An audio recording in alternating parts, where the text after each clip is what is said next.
in the big leagues and maybe those millions and millions of dollars that would have came from it. But here's what we do have, man. We've got incredible stories.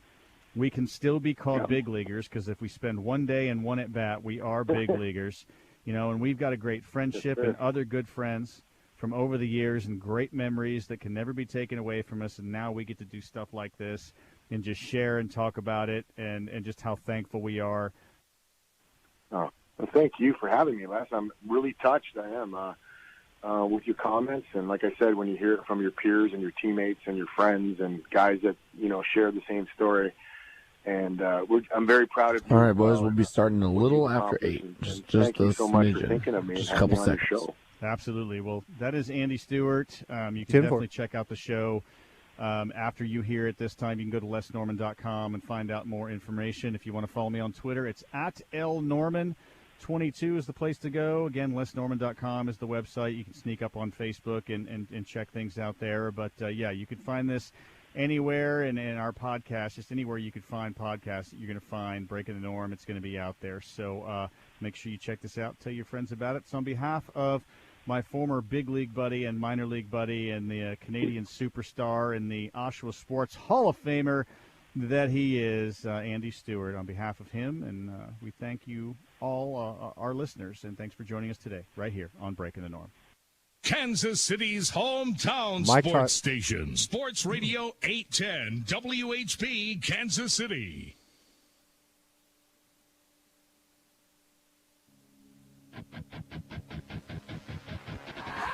America's largest all-sports radio station presents the #1 motorsports show for 2 decades, Track Talk, brought to you by Lucas Oil Products. Here are the Racing Boys, Scott Traylor and Kirk Elliott. Good morning, everyone. Welcome to Track Talk here on Sports Radio 810 WHB and RBN, the Race Boys Broadcasting Network. I'm Scott Traylor. I'm live from Bulls Gap, Tennessee. Kirk Elliott back at Race Boys HQ in the studio with Todd Surprise, Adam Bartlett. Blake back at Sports Radio 810 WHB, turning the dials for us. Got a good show lined up for you today, folks, and it should be a really good one if you like racing, because we've got Cody Baker. He's coming on at 8:40 with us. Lee Spencer's going to join us as well. And Trenton Berry's going to be talking about last night's USMTS race out at Lakeside Speedway. And then we're going to wrap it up here. We're going to have, hopefully, Robert Ballou on here in just a little bit, talking about his big win at Eldora. Picked up the win here just recently. It was his first win in a long time. And it's good to see Robert back in victory lane, and he'll be joining us here in just a little bit. Kirk, how you doing, my friend? I'm doing good, and boy, that was some race last week. That Robert Ballou holding off Sunshine Tyler Courtney there at the line at Eldora last Saturday night. That was probably the race of the weekend, I think. That was an awesome finish. It was great to see. It was great to see Tyler pick up his first All-Star win last night.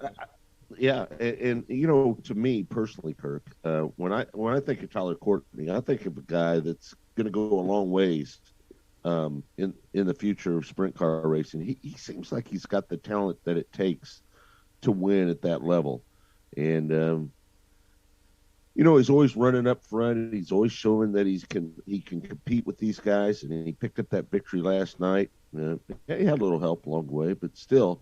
It was good to see Tyler Courtney in victory lane. Yeah, is he the most versatile race car driver that's going back and forth from from wing cars to wings right now? We've seen a lot of good drivers do that from wing to non-wing cars, but Tyler Courtney has become that guy right now in 2021 who can go back and forth and do well in both disciplines, wing and non-wing. As you mentioned, last night at I-96 Speedway, a track that you were at last week, he broke through and got that first big win. We knew it was coming. We knew it was just a matter of time before he was going to be able to pull that off. But he has really shown a lot of strength in that 7 car, and he did it last night. Yep. Well, I think that Tyler Courtney obviously frustrated with what happened over there with the midget, right? I mean, and he had to go on, move on. I mean, he felt like he was kind of robbed of that championship, don't you think, a little bit, Kurt?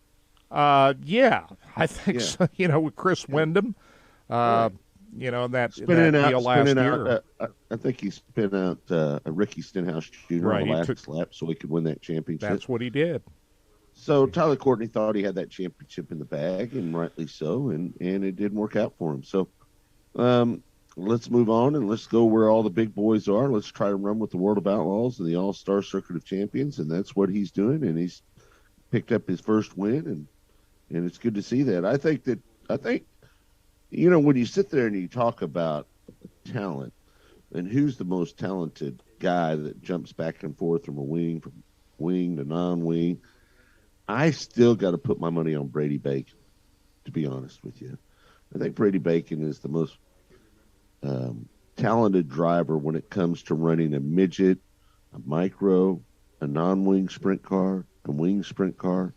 But I think Tyler Courtney's right there with you, though, for sure.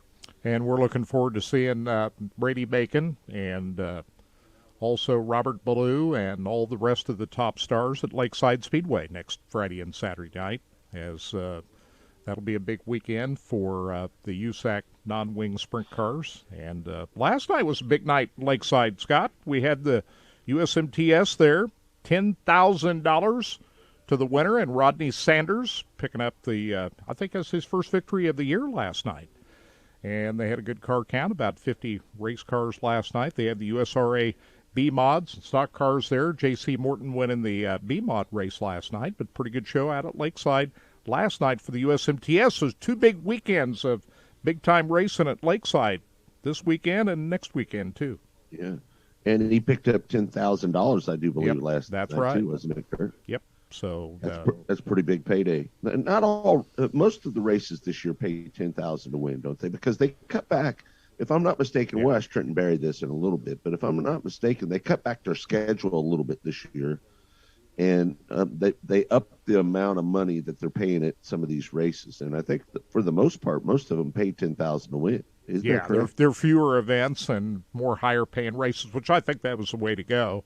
You know, you had so many events on the schedule and the cost that it takes for these guys to travel to all these events. We're kind of losing some of the star power at these USMTS events because there were so many events. Not everybody was showing up. But by having fewer events and paying more money, I think you're going to get all the stars to show up at all these events now. So I think it was a good move by Todd Staley to go this direction. Well, and I'm going to say it again. You know, the car count was excellent last night, right, at Lakeside Speedway with the A-Mods, right? Yeah, 49, I think almost 50 cars. And that's great. We love seeing that amount of cars out at Lakeside Speedway because Lakeside Speedway puts on some of the best modified racing in the country. We've seen it time and time again over the years since it's opened up back in 1980, well, really 2000 since they put dirt on it. Yeah. And we've seen great car counts over the course of the first few years. But that car count has kind of dipped down here as of late with the A-Mods, right, out at Lakeside a little bit. And really, it's not just Lakeside. It's anywhere you go. I mean, CMS. I was talking about this with somebody the other day. You know, I'm a little flabbergasted by the amount of money that Lakeside pays and the amount of money that Central Missouri Speedway pays, and they don't get more A-Mods. They're doing everything in their power to make sure that class survives, and they're giving them the money that they're supposed to pay. And listen, nobody pays like those two tracks. I mean, I'm sure there's a few tracks around the country I'm not aware of, right? I'm sure there's some tracks out there that pay probably $1,000 to win. But I know in my backyard, it's Lakeside Speedway and it's Central Missouri Speedway, and they pay the most of anybody around, period. Nobody else pays what they pay. But yet they still struggle to get over 20 cars for the A-Mains, for the A-Mods. And I think and again, it's not because Earl Walls and Pete Howie aren't taking care of the drivers financially, because they're doing their job. They're paying them, right? They're paying the money that it takes for them to show up. But the problem is the cars are just getting so expensive. And, the B-Mods are more feasible financially.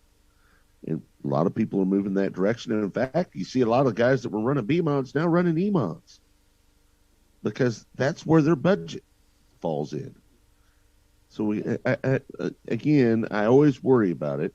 You know, I didn't worry about it much when I raced, right? About the cost of racing and what it takes to be competitive and whatnot. I just threw the money at it, and whatever came, right? And if I was broke, I was broke. And I know a lot of people race like that. But you know what? A lot of people that race like that got to look at it and say, is it worth it? Is it worth spending all the money on an A-mod when I can jump down to a B-mod? Or better yet, if I'm in a B-mod, how about if I jump down to an E-mod and I go down there and win?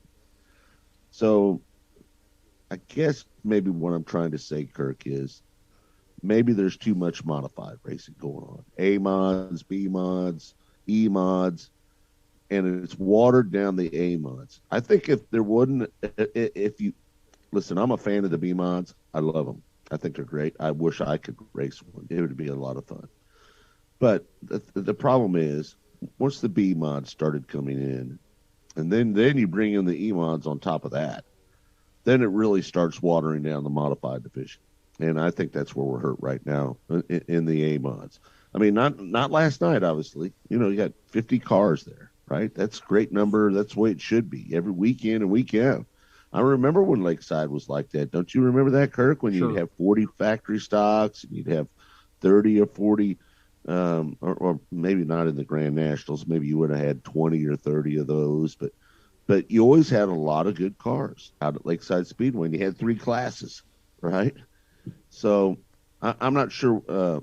And this is, I'm not singling out Lakeside. I'm just saying Lakeside has a great fan attendance, probably as loyal fans as anybody in the country, or, as far as I know.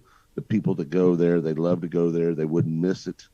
They're very loyal to Lakeside Speedway, as they are to Central Missouri Speedway as well.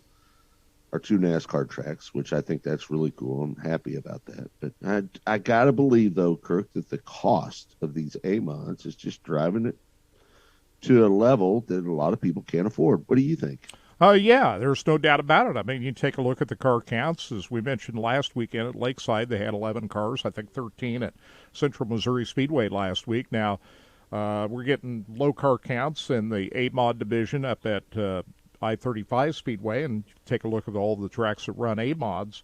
Car counts suffer a little bit. Maybe Lucas Oil Speedway would be an exception. They're getting great car counts down there in the early part of the season. But, yeah, absolutely. The cost of this thing is just, it's never going to go down. It's always going to go up. So when you got the B-mod, I mean, here's a prime example. Terry Schultz used to be a stalwart in the A-mod division. He's now running a B-mod. Right. So he was in the B-mod class last night at Lakeside Speedway, and he finished outside the top 10. He finished 9th last night. So, but here's a guy that won a lot of races in the A-mod division. He's now running a B-mod. So you see some of these guys that used to be great drivers in the A-mod class, stepping back because of the cost of it. Yeah. Yeah, no, I agree. You know, when you got to pay $35,000 for a roller with no shocks and no motor, it's getting too expensive. Yeah, really. By the way, Austin Siebert won at Lakeside a week ago. He had a pretty good finish last night. He was up among the top 10 for a good deal of the race last night, and he ends up in the 8th spot last night after finishing 12th. Also, congratulations to Dennis Elliott, who wins his first feature at Central Missouri Speedway last Saturday night. Now, your nephew doesn't run down there that often, does he? He hasn't been, but he has been this year. I think he's been down there 2 or 3 times already this year. And that was his first. He's been racing down there on occasion over the years, but that's his first win at that racetrack last night. Now, is his plans to run down there all the time? I think so. Of course, he likes the shorter tracks. You know, he ran up at Hamilton County Speedway up at Webster City, Iowa, there a couple of times. That's a big half-mile racetrack, but he likes the shorter racetracks. Well, the good thing about CMS, just like Lakeside Speedway, you have a bad night and you make the A main, you still make a little bit of money. Yeah. I mean, that's the great thing about what we always talk about is how much they pay to win, right? But the fact is what they pay to start. Yeah. The Central Missouri Speedway pays better than anybody when it comes to start money. And Lakeside Speedway's right there with them. But they still only had 13 A-mods down there last week. So it's crazy. So even no matter what you pay, it's a struggle getting car. Oh, by the way, Stephen Bowers Jr. won his third straight at I-35 last Saturday night. Oh, yeah. Congratulations. Hey, we had a lot of racing last night, Scott. Not only did Tyler Courtney win the All-Stars, Carson Macedo beat the Pennsylvania Posse on night 1 of 2 of the Morgan Cup at Williams Grove Speedway last night. Lance DeWeese, I thought maybe he was going to give him a go there at the end coming off the fourth turn. Showed him a nose right there, but it was Carson Macedo able to hold him off there at the finish. That was a pretty good finish. There was not a lot of passing in that race last night. Right. If there was any move in position, it was Kyle Larson who was running there. He was running 8th for most of the race and slipped back to 10th at the end. But other than that, there was no position changes among the top 10 in that race last night. But it was a good finish right there as Carson Macedo was able to hold off DeWeese there at the finish. Yeah. Brian Brown won last night up there at Jackson Motorplex as well. He picked up his first win at Jackson Motorplex since 2017. He paid $5,000 to win the Northern Outlaw Sprint Association main event last night. Picked up that $5,000. And I think Brown needed that win, too, because, to be honest with you, I haven't seen Brown running up there. Now, he did pretty good at I-70, right? Because there was some pressure on him to win at I-70 Speedway, his home track and all. Yeah. And he did have a pretty good run there. But for the most part this year, I haven't seen the speed out of Brian Brown that I've hoped for as of late.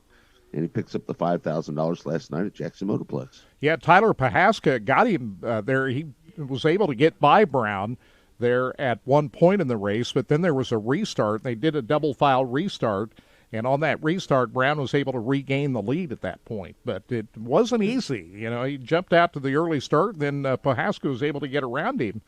And then took that restart for Brown to regain the lead, and then he checked out from there. Yes, and Matt Jewell finished 3rd. Brooke Tacknell, he finished 4th, and rounding out the top 5 was Justin Henderson. Good fan of Justin Henderson, a good guy, good driver. Hey, we had a couple of races live on Racing Boys last night. Pretty good open wheel racing. The Sooner region of the ASCS was at the Longdale Speedway on the first of 2 nights of the Walleye Rodeo Shootout. I'm not sure where they come up with that name, but it works. And they had a great show at Longdale Speedway last night, and Roger Crockett showed them the way. Yeah. Well, Roger, listen, when Roger shows up, you better take him serious. He beat Tyler Thompson, Garrett Williamson that were racing down there last night. Steven Shabester, he was there as well. Andrew Deal was your final top 5 runner. Zach Chappell, the defending OCRS champion, he ran 6th last night. Young Ryan Timms. Now, this is something very unusual, Kirk. Ryan Timms ran 7th last night. I don't know what happened to him, if he had problems during the A-Main. But typically when you see that 5T car of Ryan Timms, it's a little closer to the front than running 7th. Yeah, he slipped a couple of spots there in the going. I don't know whether he got loose. He had to back off the throttle there at one time, and he dropped back a few positions there during the course of that race. He ends up in the, back farther than he had hoped. He was, he end up 7th? But he was he had a better position there earlier in that race, but just couldn't quite pull it off. Tyler Thomas was well back of Crockett there at the end. It was, just a dominant performance by Roger Crockett. And they're going to do it again tonight. We'll have the live coverage on Racing Boys. We had another show last night, the non-wing sprint cars, the USAC Wingless Sprints Oklahoma, were at the Red Dirt Raceway last night, and Wyatt Burks coming through with the victory last night. Yeah. All right. Well, did we communicate with Robert Ballou? Yes, we are going to. We haven't communicated with Robert yet, but we have touched base with Cody Baker, and we're going to bring him on next, and then hopefully we can get a hold of Robert to bring him on about 8:40. That's right. He'll get a message for him. Oh, well, good, Todd. Appreciate you switching that around like that. Yeah, no problem. And then we're on YouTube Live today, so anybody that's out there on YouTube, you can check us out on our YouTube page now. So all right, one more stream. So, we're on 3 platforms. Facebook. We're on Facebook. We're on Twitter. We're on YouTube. And we're on racingboys.com. That's 4 platforms. How about that? How about that? And don't forget, our new app should be out, here in the next couple of weeks, Kurt? Yep. Our new app? Yeah, we're going to launch our new video platform for our live events coming up here over the next couple of weeks, so stay tuned for that. We're going to send out instructions, email blasts, and so forth, keep everybody up to date. And those new apps look cool. I played around with on my iPhone the other day, and I'm telling you, folks, you're going to love these apps that we got coming out. Yeah, it's going to be a lot of fun. And do us a favor. Make sure that you transfer your account from our racingboys.com to the new app. We need you over there, folks. It's very important that you stay with us. You can't do it yet, but when we're ready to do it. When we're ready to do it, and we're going to make that announcement here pretty quick. We're very close on having the app done and the new website done as well, video website. So it's all coming. It's right around the corner, and we appreciate everybody's support that helps us out along the way. We're going to take a break.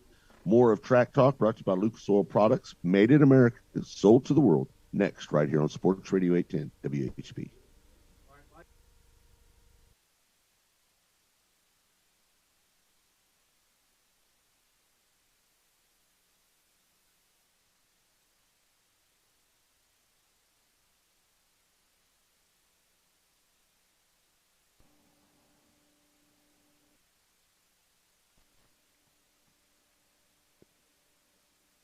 Spot.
Sporting Kansas City are back in action at Children's Mercy Park on Sunday afternoon at 1 o'clock as they welcome in Western Conference foe, the Vancouver Whitecaps. And you can hear all of the action live on your home for Sporting Kansas City Soccer, Sports Radio 810 WHB, presented by Michelob Ultra. It's only worth it if you enjoy it. Sporting KC hosting the Vancouver Whitecaps Sunday at 1 o'clock on your home for SKC Soccer, Sports Radio 810 WHB. There's only one loan program that can have your home paid off in less than 10 years and have you living debt-free without changing your spending habits. The Freedom Loan, exclusive at A1 Mortgage, works by paying mostly principal first before the interest ever has a chance to accumulate. This lowers your loan balance, saving you thousands in interest and taking years off your mortgage. Call A1 Mortgage now at 816-822-8888, 822-8888. If you're serious about your finances and want to have your home paid off in less than 10 years, the Freedom Loan is perfect for you. Call A1 Mortgage now and enjoy no out-of-pocket closing costs and your loan closed in about 10 days. 816-822-8888, 822-8888. Or apply online at a1mortgage.com.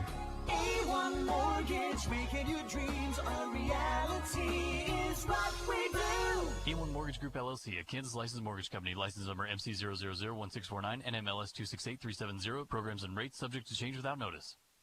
Now at Menards, save big money on your next project with 11% off everything. Mastercraft makes great doors inside and out. Choose from our in-stock selection, including pre-finished doors, or design your door for free in-store or online with our door designer. All Mastercraft door systems are 11% off. Get 11% off everything now at Menards. Good through May 15th. Savings are mail-in rebate. Some exclusions apply. See store for details. Save big money at Menards. Love the new car smell but think the car shopping process stinks? Check out OneRequest.com. Hi, this is Eric Westfall. We started OneRequest in Kansas City to make car shopping easy. We have over 5 million new and used listings. And with OneRequest, you don't share your personal information with sellers until you want to, which means you control your car shopping experience. We even have a concierge service for those who want the VIP treatment. Experience car shopping made easy. Request your car today at OneRequest.com. OneRequest is not responsible for what you do with all the time you save.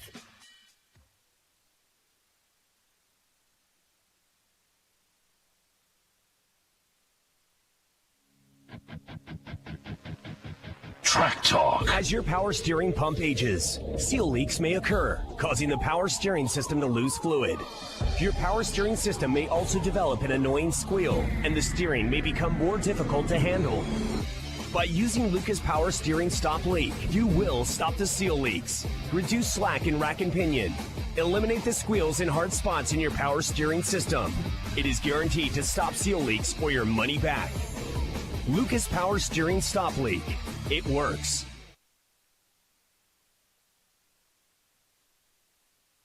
Next to your vehicle's engine, your transmission is the most important component of your car. If it's not properly maintained, your car may not shift properly. By adding Lucas Transmission Fix to your transmission, it cleans and lubricates sticking valves for proper shifting, renews worn bands to stop slipping, stops seal leaks, will not void new car warranties, contains no harmful solvents. Lucas Transmission Fix. It works.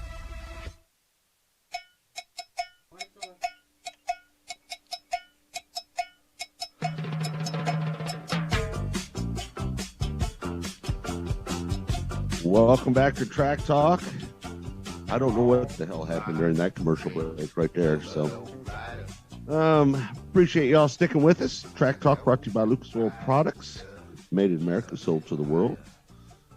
Joining us now on the show is last week's winner of the MWRA season opener at Nevada Speedway. Cody Baker joins us now on the show. Cody, how you doing, buddy? Good. How are you? I'm doing good, man. You picked up that first win down there at Nevada. Talk about that win and picking up the season opener with the MWRA. That's a pretty cool deal, right? Yeah. No, it was a good deal. We that was the first time I had ran that yellow car my grandpa put together last year, and we went out there and won the first race out. We started in the back of the heat and came up through good in the heat race, and that put us up front for the feature. And I mean, it was a good weekend. Yeah, so you're gonna race this car on the shorter tracks, I understand, right? Different car on the bigger tracks. Yeah, we're gonna run the pink car, Paul Tribble's car, on the at Lakeside. And that's that same car you finished third at I-70, wasn't it? Yeah. Yeah. Hey, what'd you think about I-70 Speedway when you were out there? I thought it was a lot of fun. It's a nice facility. The track's fast, but it's still racy. I mean, I thought it was a good track, a lot of fun. I like that place.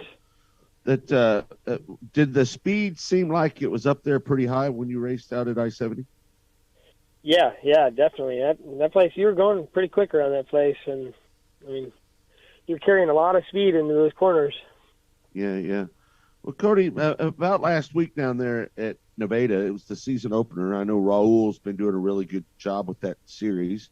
What are your plans this year? Have you made up your mind what you're going to do? Are you going to chase points in either WAR or with the Midwest Non-Wing Racing Association, or are you just going to go around and just run a bunch of races? What's the plans for you this year?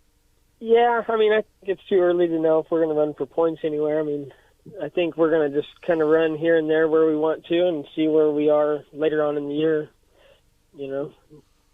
Yeah. As a guy that runs non-wing sprint cars, you got a lot of options now, don't you, around here? I mean, you've got Raul Series, the MWRA, and then you've got the Power Eye War, and then USAC comes through here from time to time. So there's a lot of options for you non-wing guys. Yeah, there is. You can go a lot of different places, and so I mean, I don't know if we'll just stick with only one. We'll run a little bit of everything. So you're going to run a wing car too, some, right? Yeah, later in the year. Yeah. Are you going to run a few ASCS races? Yeah. Yeah. We'll run a few. I'm not sure which ones we're going to run. I mean, I know we'll be at the Hockett Memorial at the end of the year. Right. Hey, let me ask you something about your grandpa, Ted Hall. You know, I was around Ted for a little bit when he had that pavement late model. He tried to do some pavement racing, and he came out to I-70 Speedway, and I know that wasn't as much fun as he was hoping it would be. But what does it mean to have not only the wisdom that Ted brings to your team, because, I mean, he's been doing this forever, and he's done it with everybody, right? He just knows so much. He just oozes with information. Not only having a person with that kind of knowledge as part of your team, but your grandfather on top of it. What does that mean to you, working with your grandfather with all that experience that he has, and what does it mean to you success-wise? Oh, I mean, that has a lot of it to do with everything. I mean, we wouldn't be where we were without my grandpa. I mean, everybody always asks me how I'm so fast and whatnot at some places, and I'm like, 90% of it is the guy working on the car. So, I mean, he builds good cars, and he knows all the setups, the gears, everything, just right off the top of his head. And I mean, that's a big part of the team right there. You probably, when you saw Ted go pavement racing out at I-70 with Mitchell Moore, you probably thought he'd lost his mind. I was a little kid. I don't even remember that. Really? You don't even remember? Nope. Oh, that's funny. Yeah. That means we're getting old, Scott. You know. That means I'm really old. Hey, Ted's grandson doesn't remember, then that was a long time ago. Yeah, but Cody has been at this for a while. You're a talented young driver. Do you feel more pressure? For sure. Do you feel more pressure to perform now than you did, say, 10 years ago, or is your attitude changed at all since you started racing about when you strap into the race car and go for it? I mean, no, there's not really pressure. I mean, it's, everybody wants to go out there and do good. It's not any fun to go out there and, have problems and run in the back and stuff like that. It's a lot of fun to win races, and so that's what when we show up to the racetrack, that's kind of our goal, is to go out there and win it or come as close to it as we can. Cody, you seem like you're in the right frame of mind now, man. It seems like you're focused in on what's going on with the race car and everything. Just talk about where you're at right now as a driver, mentally, physically. Just tell everybody, it seems like you're right on top of everything right now. Yeah. I mean, we're all communicating real well, and we've found setups on the cars that we like a lot, and we kind of go with the same thing, but in increments and stuff, and so we all know pretty much what we're going to do on the car, and that shows on the racetrack. Cody, I want to ask Cody this real quick. Do you think you're a better non-wing guy or a wing guy? I think I'm a better non-wing driver. I think so. Yeah? What makes you think you're a better non-wing guy? Just because you feel like you're more comfortable when you drive a non-wing car than you do a wing car? Yeah. I like how you throw a non-wing car in, and you use a lot more throttle control with non-wing, and so it's with the wing. A lot of times it seems like it gets spaced out. The wing's got them locked down so good that it gets a lot more spread out racing. Non-wing, you can be throwing slide jobs real close, and it seems like you got to lean on the wing too much, and when you're in a non-wing car, you lean on the driver a little bit more than you do the wing, right? Yep. Cody, do you think it's better for you as a driver and as a person to be busy inside the race car and race all the time? Do you think that's better for you if you have a busy schedule at the racetrack? Yeah, no. I think you got to have time to do maintenance, and it wears everybody out if you are running, nonstop. So I think there's a happy medium of running too much and we're not running enough. How you look at Lakeside Speed? You got to feel confident after that great finish at I-70 to go to Lakeside next weekend. You looking forward to that? Yeah, we're excited about that place. I'm hoping we can go out there and have a good run. I mean, that'll be cool. Hey, Cody, do you prefer a big track or a short track? Most of the time I prefer a short track, but I've enjoyed Lakeside a lot. Every time I've went there, I've had fun. We're happy to see Double X Speedway back open again. They were closed all of last year. You're going to be there on the 30th of this month. Looking forward to that? Yep. Yes, I am. That place, that's a fun little dirt track too. I mean, it's a lot of people that have never been there. When they get there, they're like, "Holy cow!" And that place to race around. That was a great place for Jesse Hockett, who called that really his home track. Have you taken some inspiration to what Jesse Hockett did behind the wheel of a race car? Oh yeah. I mean, anybody that drives a sprint car does, And I mean, he going out to Double X Speedway. We've ran quite a little bit of laps around there. People either do good there or they don't. But if you go there every week, it'll really make a good driver out of you. Yeah. Well, Cody, congratulations on the win last week down there at Nevada, man. We'll look forward to talking to you again this year. I'm sure there's more wins in your future, and we'll be getting a hold of you as soon as you do. So thanks for joining us on the show. We appreciate it. You tell your grandpa we said hi, and go get him, all right? All right. Thank you. Congratulations, Cody. All right. There's Cody Baker. And, man, I'm telling you, that kid can gas it up. He's good. He's got talent. There's no question about it. There's no doubt about it. He's got the talent to win at that level, and I think that I agree with him. I think he's a better non-wing driver than he is a wing driver. Yeah. It seems like he has more success when he drives the non-wing sprint cars. So looking forward to seeing him back in victory lane. Yeah, it's not that he's not – I mean, he hasn't done bad in a wing car. He's done pretty decent. But, yeah, I would agree with you. I think between the two, and he admitted himself, he likes the non-wing cars better. Yeah, for sure. Hey, I just got a text from Robert Ballou. He said he's up and he is ready.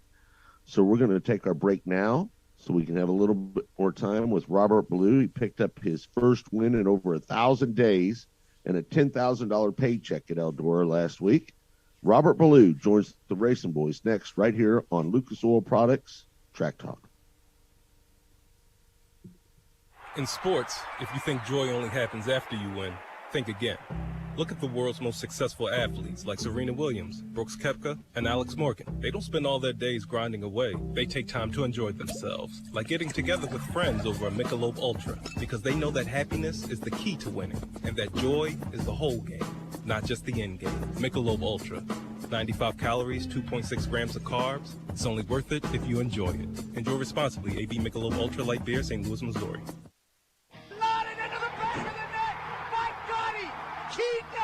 The 2021 MLS season is underway, and tickets for Sporting Kansas City's entire home schedule are on sale now. This Sunday, Sporting take on the Vancouver Whitecaps with a 1 p.m. kickoff at Children's Mercy Park. Tickets to all 2021 Sporting home matches are available now.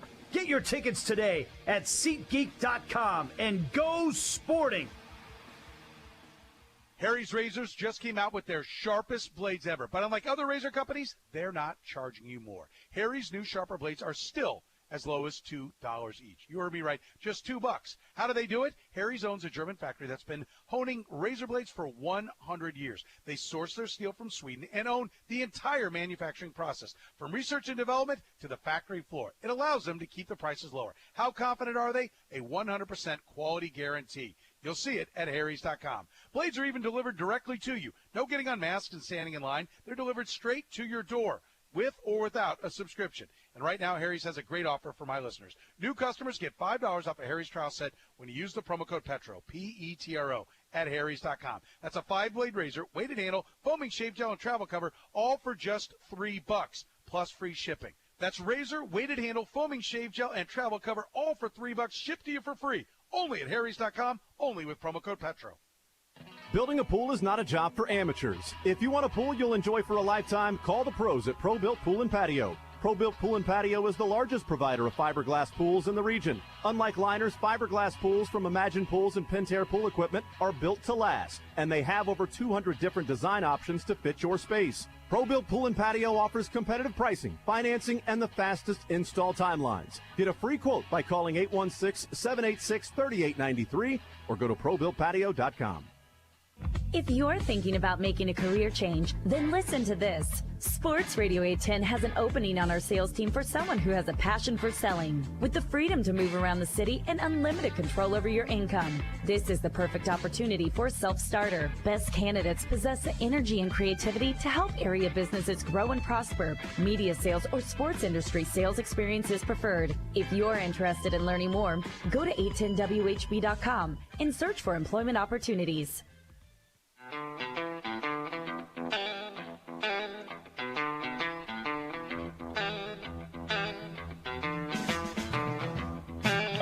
Welcome back to Track Talk here on Sports Radio 810 WHB and RBN, the Race Boys Broadcasting Network. Don't forget, you can always watch both hours now on Facebook.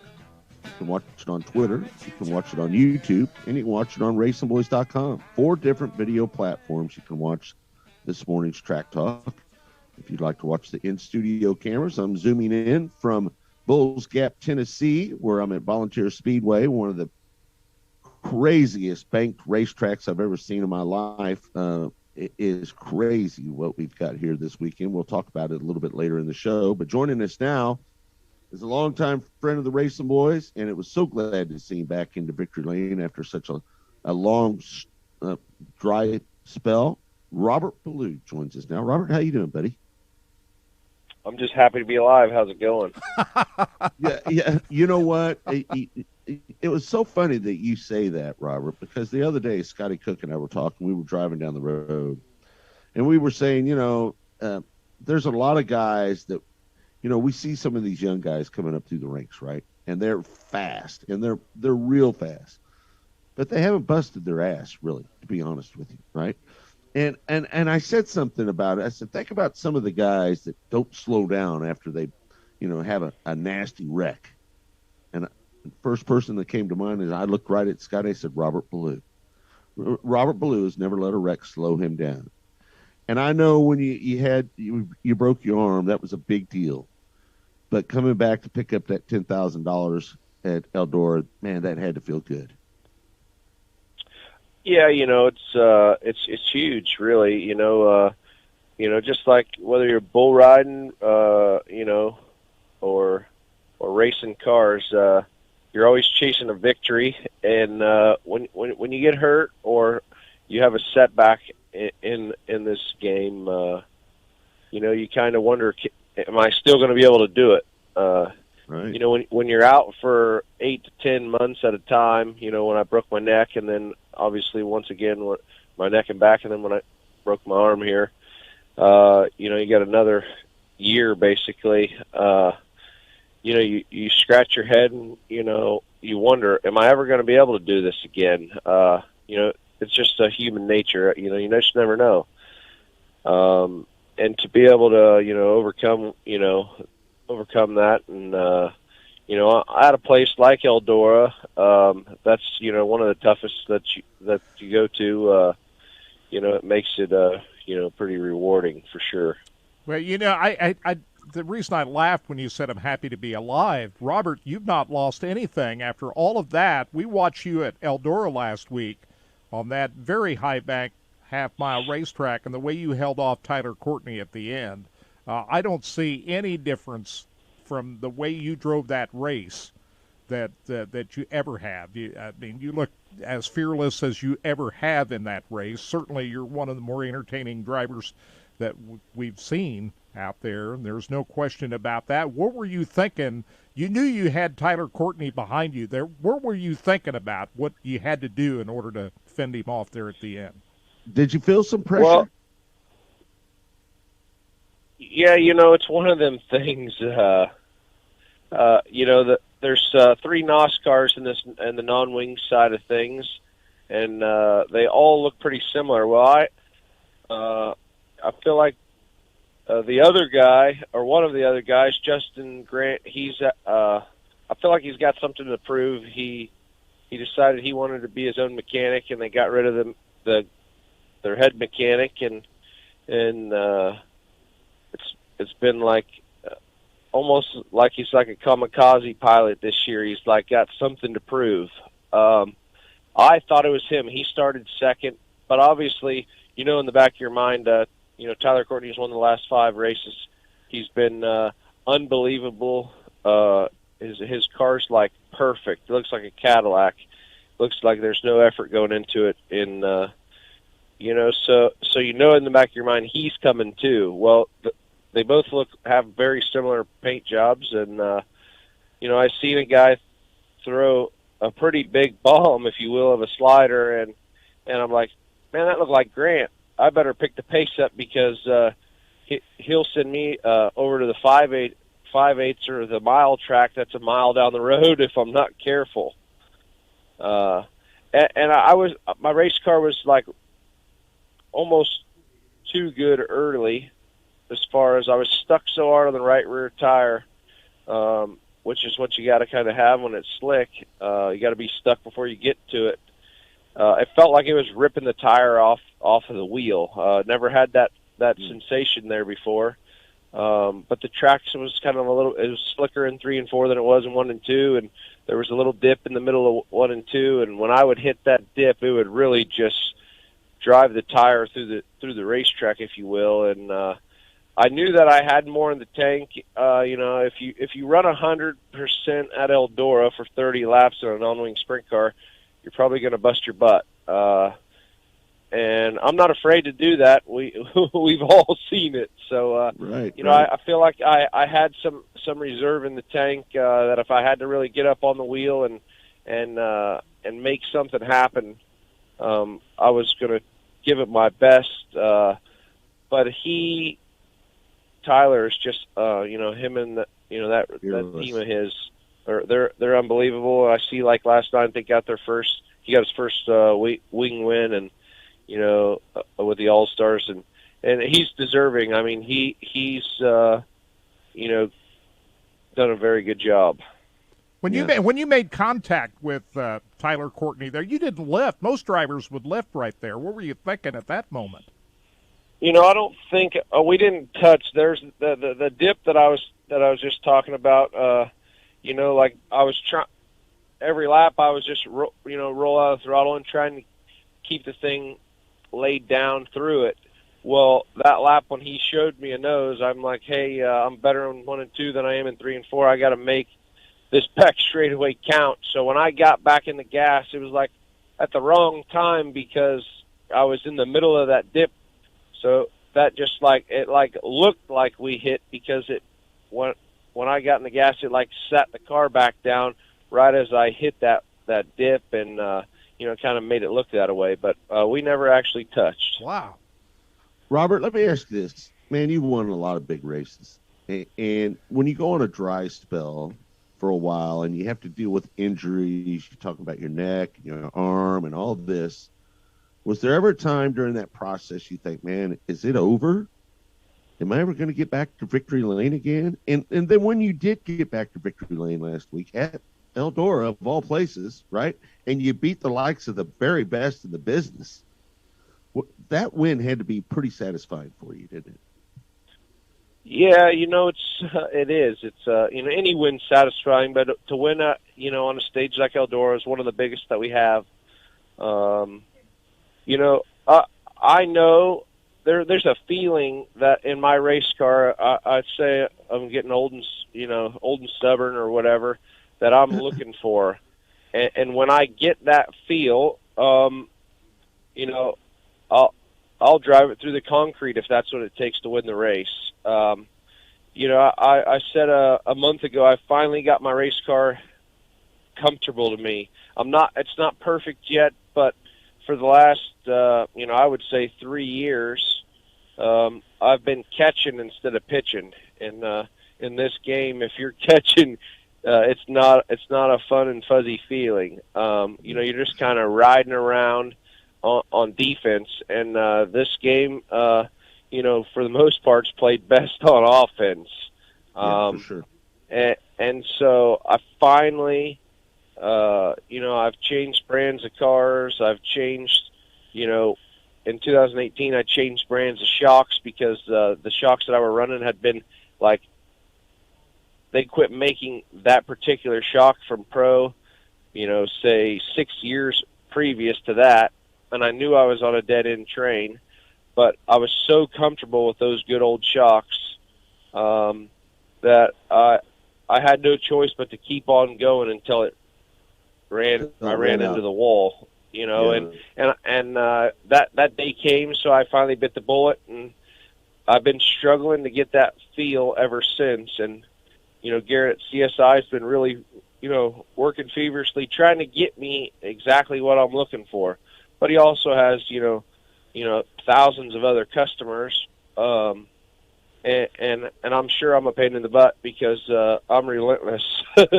And so we've really tried to get me the feel that I'm looking for, because ultimately, I've explained to these guys, if I can have the feel, and maybe it'll never be there, but if I can get the thing at least close enough that I'm comfortable, I know that nobody can beat me, because there's not very many guys in this game that won it as bad as I do. I mean, everyone thinks they want to win. I bust my butt. I work 60, 80 hours a week. Some nights I go to the racetrack with myself and my girlfriend. Most people would just say, I think we'll call it a week and try again next time. Yeah. Well, you've always been relentless, bud. I mean, anybody that knows anything about Robert Ballou knows you're not only called a madman because you do daring moves, but you're a smart racer. You've been doing this a long time, and everybody knows if you're at the racetrack, you're one of the guys that everybody has to beat. And it's always been that way as long as I've known you, and I've known you a long time. And you're kind of my guy when it comes to my non-wing friends. And I was really happy to see you pick up that victory last week. Now, listen, I got to ask you quickly, because I know that you were going to play around with the wing on top of your car a little bit. Are you going to do any more of that this year? Yeah, we actually we attempted to go to Jacksonville last night. I ran World of Outlaw race there a couple weeks ago, made the show, and got taken out a couple laps into the thing. I had nowhere to go, and basically, the guy Levi Curry and Nate Sharon. Levi's been a friend of mine. I got him his first job when he graduated high school with my boss's son, Parker Price Miller, who races with the Outlaws. He's a union lineman, so he works a lot of hours, and they got the car fixed back up, and we were going to run last night and tonight. Tonight we were going to run with the All Stars in Joliet, Illinois, Route 66. Well, the motor was blowing. It kept washing down one of the cylinders real bad, and it wouldn't run very good. I did run. We ran 10th. We were up to 6th at the beginning, and the thing kind of fell on its face and wouldn't run through the middle of the corners. And Jacksonville's a real got a lot of character. There's normally a hole at some point of each corner, and one of them you could have laid down in it last night and took a nap, and they could have ran around you and you would have never felt them. But it's an unbelievable little short bull ring that puts on some really, really exciting racing, and so we gave it our best shot since we were there. But no sense in taking a halfway injured engine like a half mile and putting a window in the block and costing $15,000 or so. So I drove home last night, got home about 4:45 this morning. We only hit one deer on the way home, and made it up in time to do this with you guys. Well, we appreciate you getting up early after a late night, Robert. Man, it means a lot to me to do that, and can't wait to see you race, buddy. I don't know where that's going to be. Have you ever been to Volunteer Speedway in Bulls Gap, Tennessee? No, but I seen the fastest announcer in the world last night post a picture of it. So I've heard the play. Everyone that I've heard that's been there says it is unbelievable. Pictures don't do justice of what that facility is like. Yeah, but we'll be in your neck of the wood next week, Lakeside Speedway. Yeah, you've had success at Lakeside, too. You got to be looking forward to that. My favorite non-wing win is when you put all 4 up in the fluff and ran through the muck all night, past everybody, and lapped all the way up to 3rd place, I think it was. And you did it with all 4 tires in the muck all night long. Yeah, I didn't do it in qualifying because I knew there was something there, and you kind of don't want to show your hand too soon, Yeah. But Lakeside Speedway, at one point it was 50-50, either won or junked the thing, and but you get a big fast place like that, you got to understand that you're going to wreck hard sometimes, and but it's one of my favorite racetracks. It's right there by you guys' home base, and it's kind of like a hidden gem. I know it floods sometimes and they can't race, but it is an unbelievable racetrack for wing and non-wing racing, and hopefully all the guys in your guys' area next weekend come out for the 2-day show. Yep, that's going to be Friday and Saturday night next weekend. Yep. And that's going to be a good one, for sure. All right.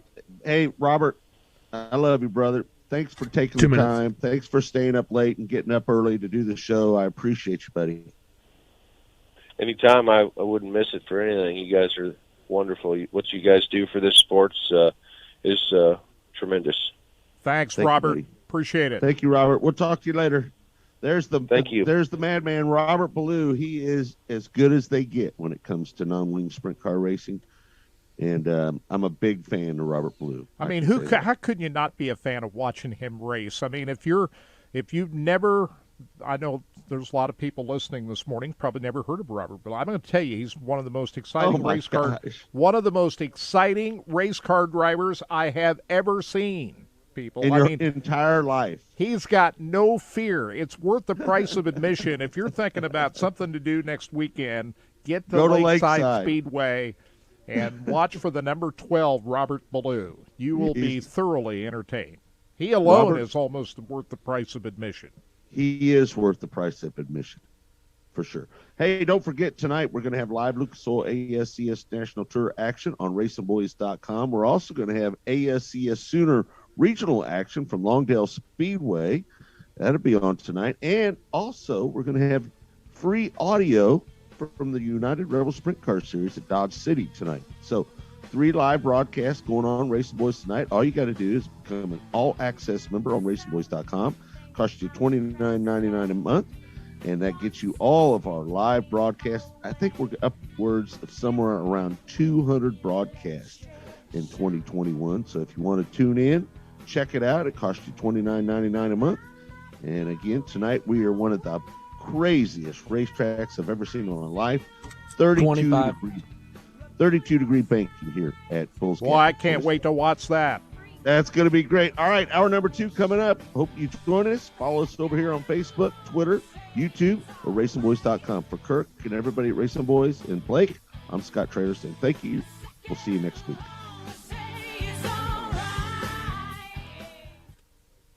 Every Wednesday at 6, it's Crunch Time Prime Thanks, my friend. Time on Sports Radio 810 Appreciate it, guys. Yeah, sorry about the hiccup, but we're all good. I'll make sure I get that taken care of for next week. I appreciate it. Latest Chiefs news have a good weekend. all season long. Y'all You have a guys good know weekend. I'm a big believer in CBD. We will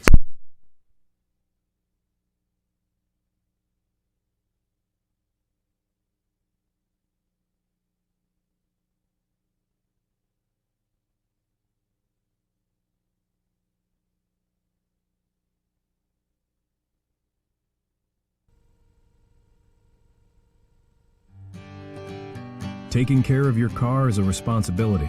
It ensures the long life of your car and its expensive components. That's why Lucas Oil takes automotive protection so seriously. Lucas heavy-duty oil stabilizer bonds with motor oil to shield engines from heat and wear.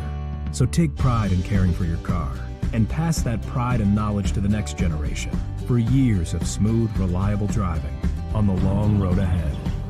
Trust Lucas Oil. It works.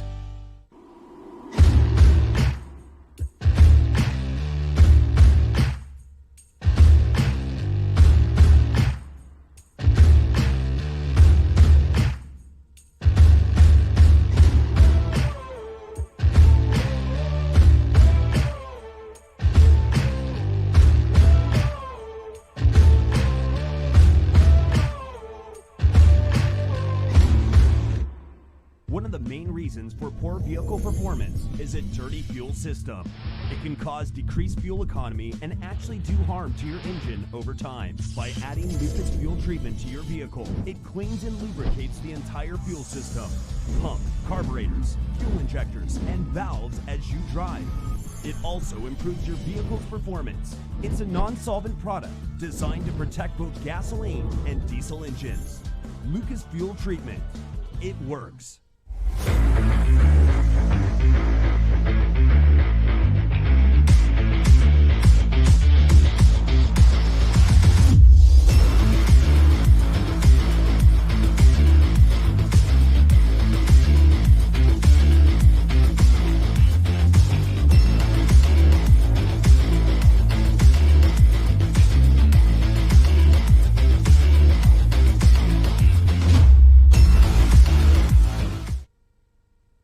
Rod End Supply is involved with a variety of motorsports as well as industrial applications with many different types of products. Since 1989, Rod End Supply has provided superior products priced competitively. Whether you're racing at the circle track or drag strip, rock climbing, or going off-road, Rod End Supply has an assortment of rod ends, radius rods, and specialty products to keep your equipment moving. Rod End Supply's experienced staff is ready and willing to help you with your needs. Their promise is to continue to provide a superior product with superior service so you can stay in front of the field no matter what it is. To learn more, go to rodendsupply.com.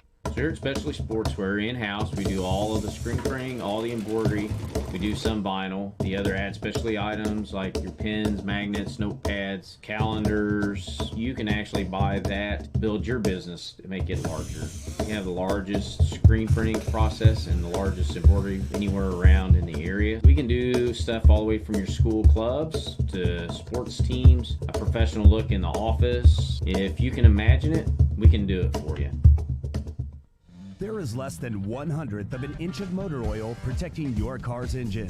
Friction and heat causes engine oil to experience thermal breakdown, weakening its ability to protect the engine and its parts. Lucas Heavy Duty Oil Stabilizer is specially formulated to resist thermal breakdown, protect vital engine parts, and extend the life of your engine. It also stops smoking, knocking, and oil consumption in worn engines. Lucas Heavy Duty Oil Stabilizer. Keep that engine alive.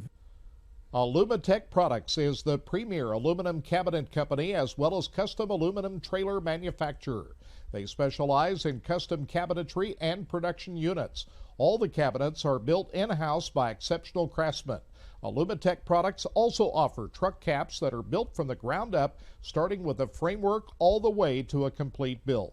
The folks at Alumatech are driven to produce quality, long-lasting products through innovative design to best suit you.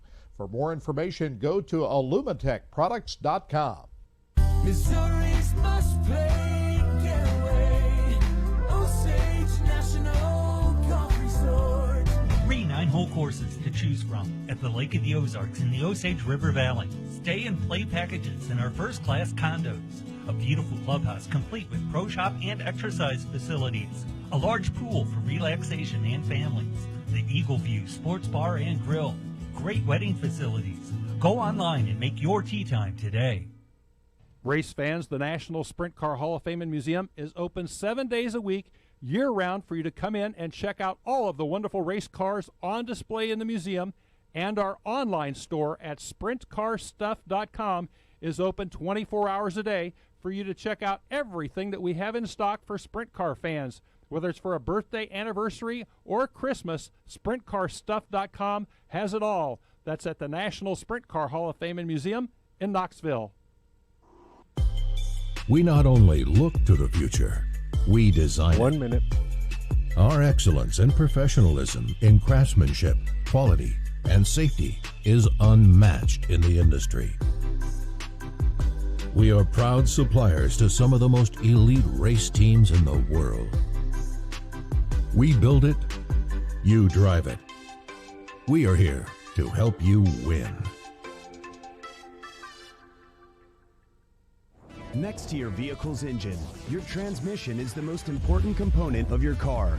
If it's not properly maintained, your car may not shift properly. By adding Lucas Transmission Fix to your transmission, it cleans and lubricates sticking valves for proper shifting, renews worn bands to stop slipping, stops seal leaks, will not void new car warranties.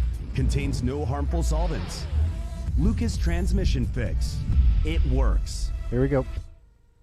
Hey everybody, this is Larry the Cable Guy, and if you're not listening to the Racing Boys, then you've got some sort of head problems. You gotta listen to the Racing Boys. Get her done! Welcome to Hour 2 of Track Talk on the Racing Boys Broadcasting Network. Brought to you by Lucas Oil Products. Made in America, sold to the world. Here again are the Racing Boys, Scott Traylor and Kirk Elliott. Welcome back. It's Track Talk here, hour number 2. Brought to you by Lucas Oil Products. Made in America, sold to the world. And we are so proud to have Lucas Oil on as our title sponsor to Track Talk each and every week. Want to thank Brandon Bernstein, Forrest Lucas, Scotty Mack, Dave Wanzer, everybody over there that believes in Racing Boys. We've got a lot of great friends at Lucas Oil Productions. I know our General Manager Heather Stassa had a chance to go by there and hang out with the group over there at Lucas Oil this week. And we appreciate everything they do for us and continue to do in the future for RacingBoys.com. Kirk Elliott back at Racing Boys HQ. He's in the studio with Todd Surprise, Adam Bartling. I'm out here in Bulls Gap, Tennessee, a long ways from Kansas City. And let me tell you, Kirk, I was a little bit concerned on my drive out here about gas. But you made it. I made it. Now you got to make it home after the races. There was plenty of gas to be bought. Okay. By the way. Well, that's good. So just so people know, typically when I come out to North Carolina, which is the same way that you would come to Bulls Gap, right? I normally go through St. Louis, over to Mount Vernon, over to Paducah, and then through Clarksville and through Nashville, Knoxville, and on over to North Carolina. That's how I go on 40 Highway, right? Right. But the news, here we go, the news again, right? The news had me so freaked out that there wasn't any gas available anywhere through Tennessee and North Carolina and everything. I'm freaking out. I'm thinking, what am I going to do? Our truck, the Racing Boys truck, doesn't get really good gas mileage when it's pulling the trailer. In fact, it sucks, to be honest with you. It's terrible. It's a gas burner. It's got the 420 horsepower motor in it. And when you put your foot down, it eats the gas. And it costs a lot more than it did several months ago, too. And the price is up. And there's all kinds of stories we could put behind that. Why, right? But here's the thing. So I decide I'm going to take 64 across and then get over to Lexington, Kentucky, and then go south on 75. Not a bad plan, really. The road was pretty good. 64 is pretty nice highway, pretty smooth, not beat up, doesn't beat you up too much. Because, we got the air ride system on our truck. And if you're sitting in the back seat of our truck, if you're Scotty Cook or you're Garrett Holsey riding in the back seat of our truck, it's not fun to ride back there. There's 4 of us in the truck this weekend. You decided to leave the motorhome at home this time. Well, we left the motorhome at home because I had to get a repair done. Got to get that slide working. Got to get that slide fixed before I head out to the Northwest. That's been broke since you were at Lake Ozark Speedway over Easter, I think it was. It has. And let me tell you, when it's me, Deidre, Scotty, and Heather traveling in that bus, there's not a lot of room in there for 4 people without the slide out. You got to get it fixed before you go to the Pacific Northwest, for sure. Got to get it fixed. Yeah, for sure. But anyway, we had a good time in it when we took it to PA and when we went up to Michigan. It was a great time up there. And we had just a fantastic time at both racetracks, Sealings Grove and I-96, where the All-Stars are racing this weekend. We saw Tyler Courtney pick up his first victory last night. That was really cool to watch. Yeah. So I was a little freaked out about the gas coming across, and not a problem. And then I talked to everybody that came across 40. They said there wasn't any problem with the gas. So what is it, Kirk? The media freaked me out. Yeah, you can't trust what you're being told. anywhere, On the any news. media.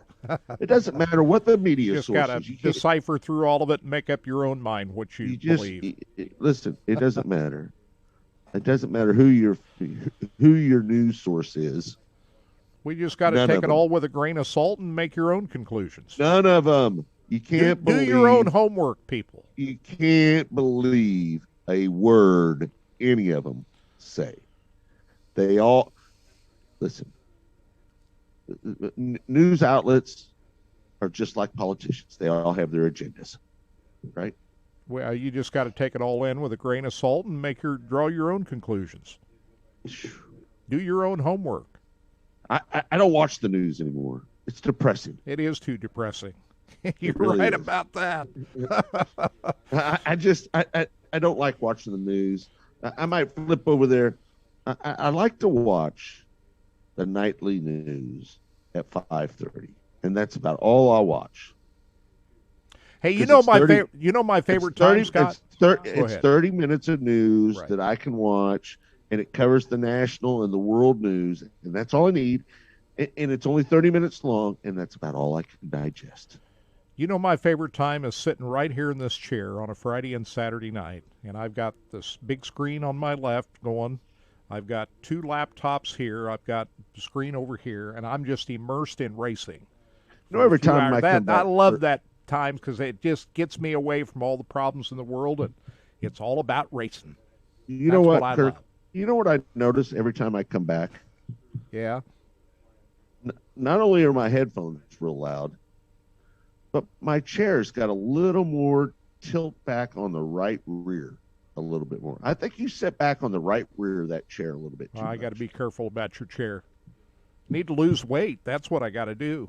That's the biggest. Well, I didn't say anything like that. yeah, but that's what you were talking about. I wasn't. I didn't go there. But it's it's just like last night, Scott. I had two laptops going on our two live broadcasts here last night. I had the Outlaws and I had Lakeside Speedway over here, and it was just that's a great time to be alive when you're sitting here just watching everything. Better yet, Kirk. What did It's you? better have for to be dinner? at the racetrack, but the next best thing is if you get all these races going on at the same time, you can watch it all.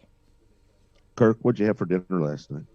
I had a salad, and I had a ham sandwich. Todd,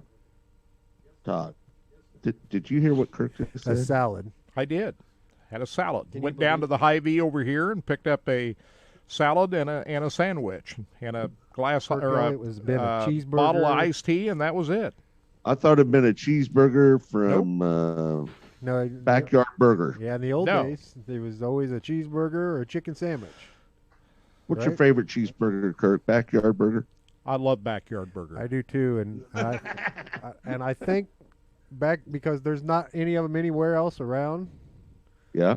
That makes it more exclusive. But that place over there, they do it right. I've been to another Backyard Burger that's no longer around no more, but the one in Independence there on 23rd Terrific. Street. Whoever that manager is, he's got a deeper voice than Adam. Yeah, they got a recorded thing when you drive through the window. It's got this deep, funny. booming voice. This How guy would you- sounds like he could be doing On voice old radio. guy. Yeah, and I thought that was some guy from, wherever in No, Los then he- Angeles somewhere, or wherever the And then he comes and headquarters is. And I drove through there one time, and the actual person, Yeah, that and- voice was at the window. big, tall, skinny guy. Yeah, I couldn't believe it. He was there. That was him. I was like, man, you Now, can make. let me ask this. Lee Spencer, what's your favorite cheeseburger? Oh boy, I can't Do you- even begin to think about it. Do you I would eat a have to cheese- say Burger Bar at Las Vegas. When was the last time you had a cheeseburger, Lee? Probably before I went on vacation. Probably sometime last week. Okay. Well, I figured it'd been a little bit longer than that. No, we probably have burgers about once a week. I mean, I'm a big burger fan. I usually Yeah. don't have a bun, but But it was your burger, right? You made the burger. You back off yeah, on the. I like to use. I mean, I like to get ground sirloin or bison and something lean and let her rip. Bison. I love bison Wow. burger. I just can't get. I just can't do it. Why? I don't know. Have It you ever just- tried elk? No, I'm not. It's too gamey for me. Really? Yeah. Wow, with some mushrooms and a little Gruyere. Oh, And... hold on. I don't know if you know this about me, Lee, but mushrooms is fungus, and I don't like fungus. I don't do fungi either. I think we got you outvoted, Lee, on the mushrooms. I don't like mushrooms. Grilled onions and cheddar. Well, no, I like grilled you know onions what's good on a cheeseburger is some pepper jack cheese. Oh, I love it. Avocado. A little squirt of sriracha. It can't get hot and enough. Hold on. A few jalapenos on there, and then about a slice of onion. Bite into that, and man, your girlfriend's gonna want to kiss you. I don't see Deidre complaining. She's not complaining at all. Yeah. No, she's not complaining. No, Hey, Lee, have you ever? When you do the jalapeno jack, do the jalapeno jack, grilled onions, and a slice of avocado. Dee, what's that cheese called that we get? Carolina Reaper? Yeah. Have you ever tried the Carolina Reaper cheese? No, never heard of it. Oh, crap. And you're from Carolina. Carolina, huh? It's a Hy-Vee thing. Carolina Reaper. It is great hot cheese. Excellent. So, hey, Lee, have you ever been up to Bulls Gap, Tennessee, and been up to Volunteer Speedway? You ever seen this place? I have not. Let me tell you something about this place up here. We set our trailer in. We're getting ready to go over and set up here in a little bit. Hot diggity. I have never seen a racetrack with as much banking as Volunteer Speedway. Even Bristol? It's not far from Bristol, right? No, Kirk. When you roll into this racetrack at Bulls Gap, Tennessee here, it is the most freakiest looking racetrack you've ever seen. Can you put pictures up on the site? I'll put them up. I'll take some pictures today when we're setting up. But video really doesn't do it justice. Pictures doesn't do it justice. When you walk into this place, it almost takes the wind out of you when you look at it. Wow. Kirk, I raced at I-70 Speedway, which was a pretty treacherous, high bank racetrack, right? Absolutely. This makes I-70 look like a flat racetrack. No way. It's 32-degree banking. The old I-70 Speedway you're talking about. Have you been to Bulls Gap? Yeah. It is the most unbelievable high bank racetrack I've ever seen. So hang on to your seats. Hey, by the way, the racing starts at 6 o'clock Central Time tonight. So if you're it's 7 o'clock Eastern. I'll be tuned in. Let me tell you something. I don't know how many cars we're going to get because we don't have a lot of 360s in this area. So we might only have 20, 25 cars here tonight. But I'm going to tell you, those guys, when they go out on this racetrack, it's gonna get their attention. I cannot believe this racetrack. And let me tell you something. If you go over the fence in turn 3 and 4, it is a straight drop down, like 60 feet straight down on the back side of the wall. And if you go over that fence, there's a possibility that you could be 60, 70 feet off the ground and free fall all the way down to the bottom. The way you're talking, Scott. It is one of the most scariest situations I've ever seen for a racetrack to be so high banked and really not that much fence at 3 and 4. I'm telling you, cars could Knievel off of this thing and fly for a year. It is crazy. The way you're talking, Scott, it reminds me back when I was a kid going to the races at Knoxville and elsewhere where you really feared for someone's life every time you went to the racetrack. I mean, you got me scared to death to tune into this thing tonight. I guarantee it. The guys that pull into the racetrack that have never seen this racetrack before are going to almost throw up in their mouth when they see this place. Boy, if that don't get you to want to tune in tonight, I don't know what does. Wow. That's maybe the best promotion that you've ever done for a race, Scott. on this on the Racing Boys. Hey, listen, I'm telling you right now, I've never seen a track like this ever, and I've been all over this country and seen thousands of race. I don't know thousands, but it's not thousands, hundreds of racetracks all over the country. And let me tell you, I've never seen anything like it. Nothing. Is it going to be close? Is it going to be a slicked off racetrack, or what kind of? I track don't know what it's going to be, but it's going to be fast. I know that. Hey, Lee, how about Tyler Courtney picking up his first All-Star win last night? That was pretty cool, wasn't it? I thought that was sporty. I saw that. I was happy for him. I didn't know he was running that.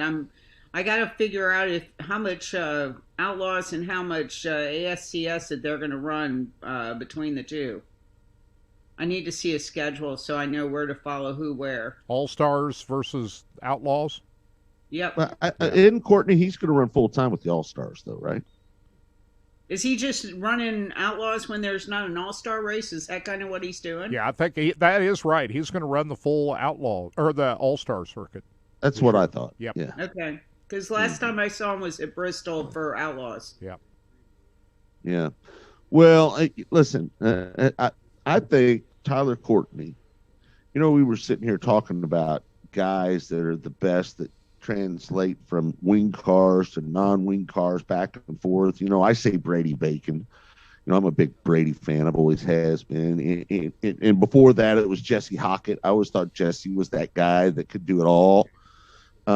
But Tyler Courtney's definitely one of those guys that he can go from a wing car, a midget, a 410 wing sprint car, even a 360 wing sprint car, and have success. Tyler Courtney is going to be, if he continues to do what he's doing, he's going to be one of those guys that eventually people are going to start talking about as one of the most versatile drivers out there, somebody that can do it all from a midget to a non-wing car to a wing car. I think Tyler Courtney's got to be in that discussion. Wouldn't you think, Lee? I do, and what really, I hate to say that I find him more polished than most, but I think the fact that his grandfather owned a racetrack and he appreciates that side of the business, it makes him more of not just a fan favorite, but one who engages the fans. He goes out of his way to engage the fans. And, when they interview him, like on the PA, whatever, he's always engaging, trying to, be personable. And I think that goes a long way. So you combine the personality with the talent and, just the fact that he can flat out wheel a race car. I mean, I just think that bodes well for him for a long-term success. He's third in points right now behind Ian Madsen and Justin Peck in the All-Stars. And Madsen and Peck were the two guys that finished right behind him last night. So he's got a real shot at winning this championship in the All-Star Series this year. As a rookie. Yes. Yeah, but I think it's a little early to start talking about points. I mean, listen, we talk about got a long way to go. But he's got a shot at it.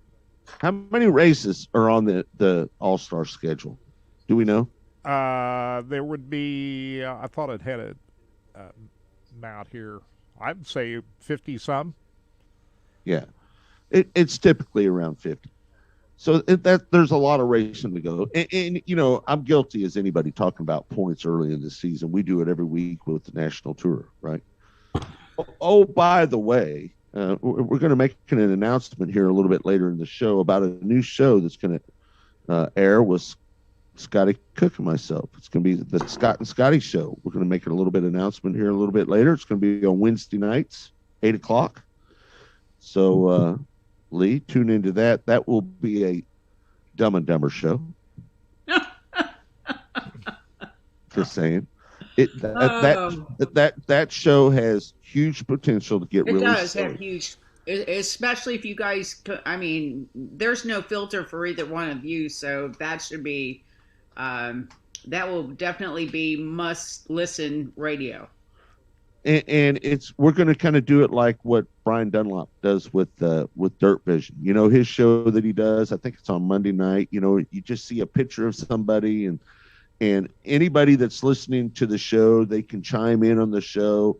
Heather's going to be the producer of the show, and she's going to allow people to just jump in and talk, and so it's going to be kind of a free-for-all show. So we're really looking forward to that.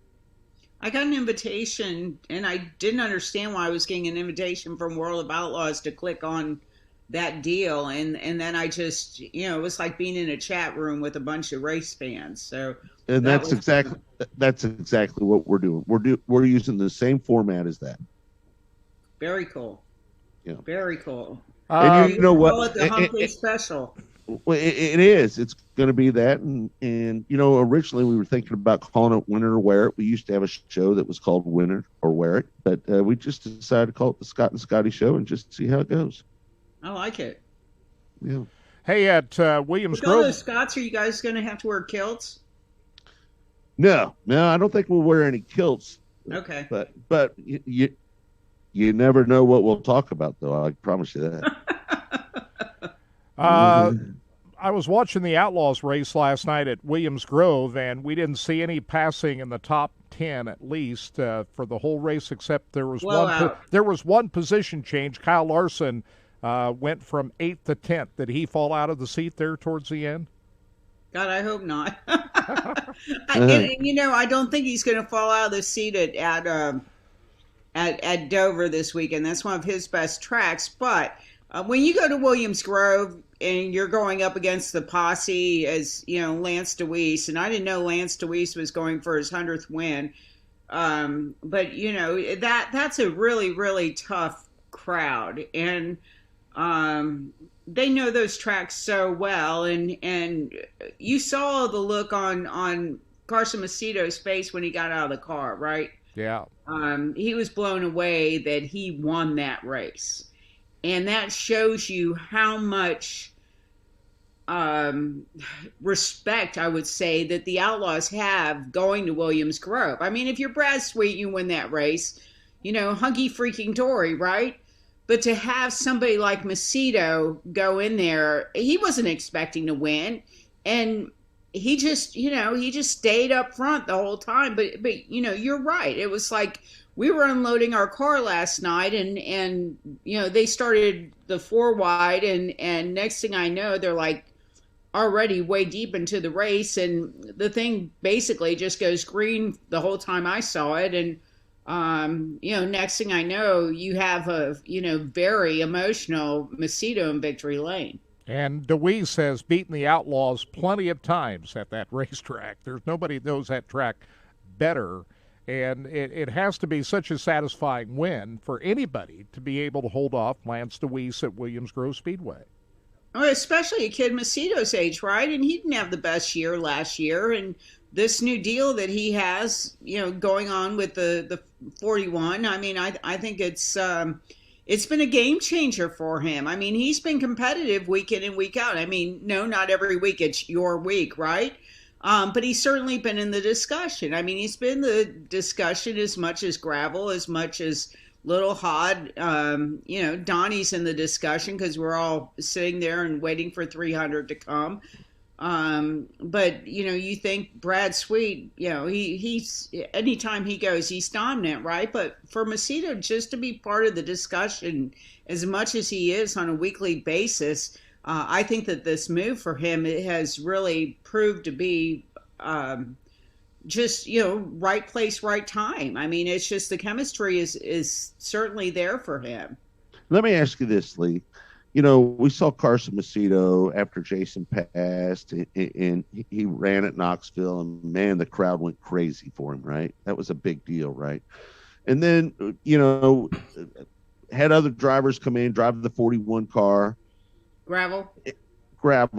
But my question to you is it seems like the 41 car has played rotating drivers through the seat of that car a little bit, right? So is Carson Macedo in a different situation with Bobby Johnson versus the other drivers like anybody that's driven the 41 car, right? Well, is he different because of what he did at Knoxville right after Jason passed? And is his relationship, let me ask you this. does he have a better chance of having 2 consecutive years with the 41 car than maybe some of the other drivers before him? Well, here's my question for you guys, because I'm a fan more than anything when it comes to World of Outlaws, and I don't know the answer to this. So I'm, as somebody who is a full-time NASCAR person and a full-time fan, but, I don't know the intricacies as much as how long has he been working with Phil? How long has Phil been with that car? I don't know the answer. Did you guys know the answer to that? Philip Dietz. Yeah, Phil Dietz. Philip Dietz has been with Jason as long as I can remember. Okay, I think from when I started in 2009, Philip Dietz was with Jason. Okay, so I think Phil and Carson, the chemistry that they have, Carson just seems to have a lot more confidence this year than he did last year. And I think a lot of that is, Phil believes in him, and I think that transfers on to Carson's driving. Just the way he carries himself. He seems a lot different this year than he has in years past. I mean, maybe it's just me, but I saw him last year more as a gawky kid, and now he has seemed to mature into a racer. But my God, you beat the Outlaws at Williams Grove. I think that was a statement win for him last night. I believe, and I think he'll carry a lot of confidence going forward. So you're thinking that the relationship or the chemistry between Carson Macedo is better than it was with David Gravel?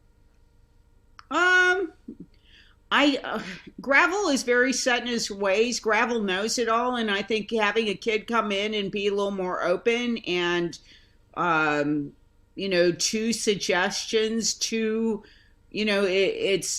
said something last night, and, I don't know if he was referring to how things had been in the past, if he was referring to how things had been for him at the past. I'm saying, what the 41 was like before and after Carson, but he said very emphatically last night, there's no I in team.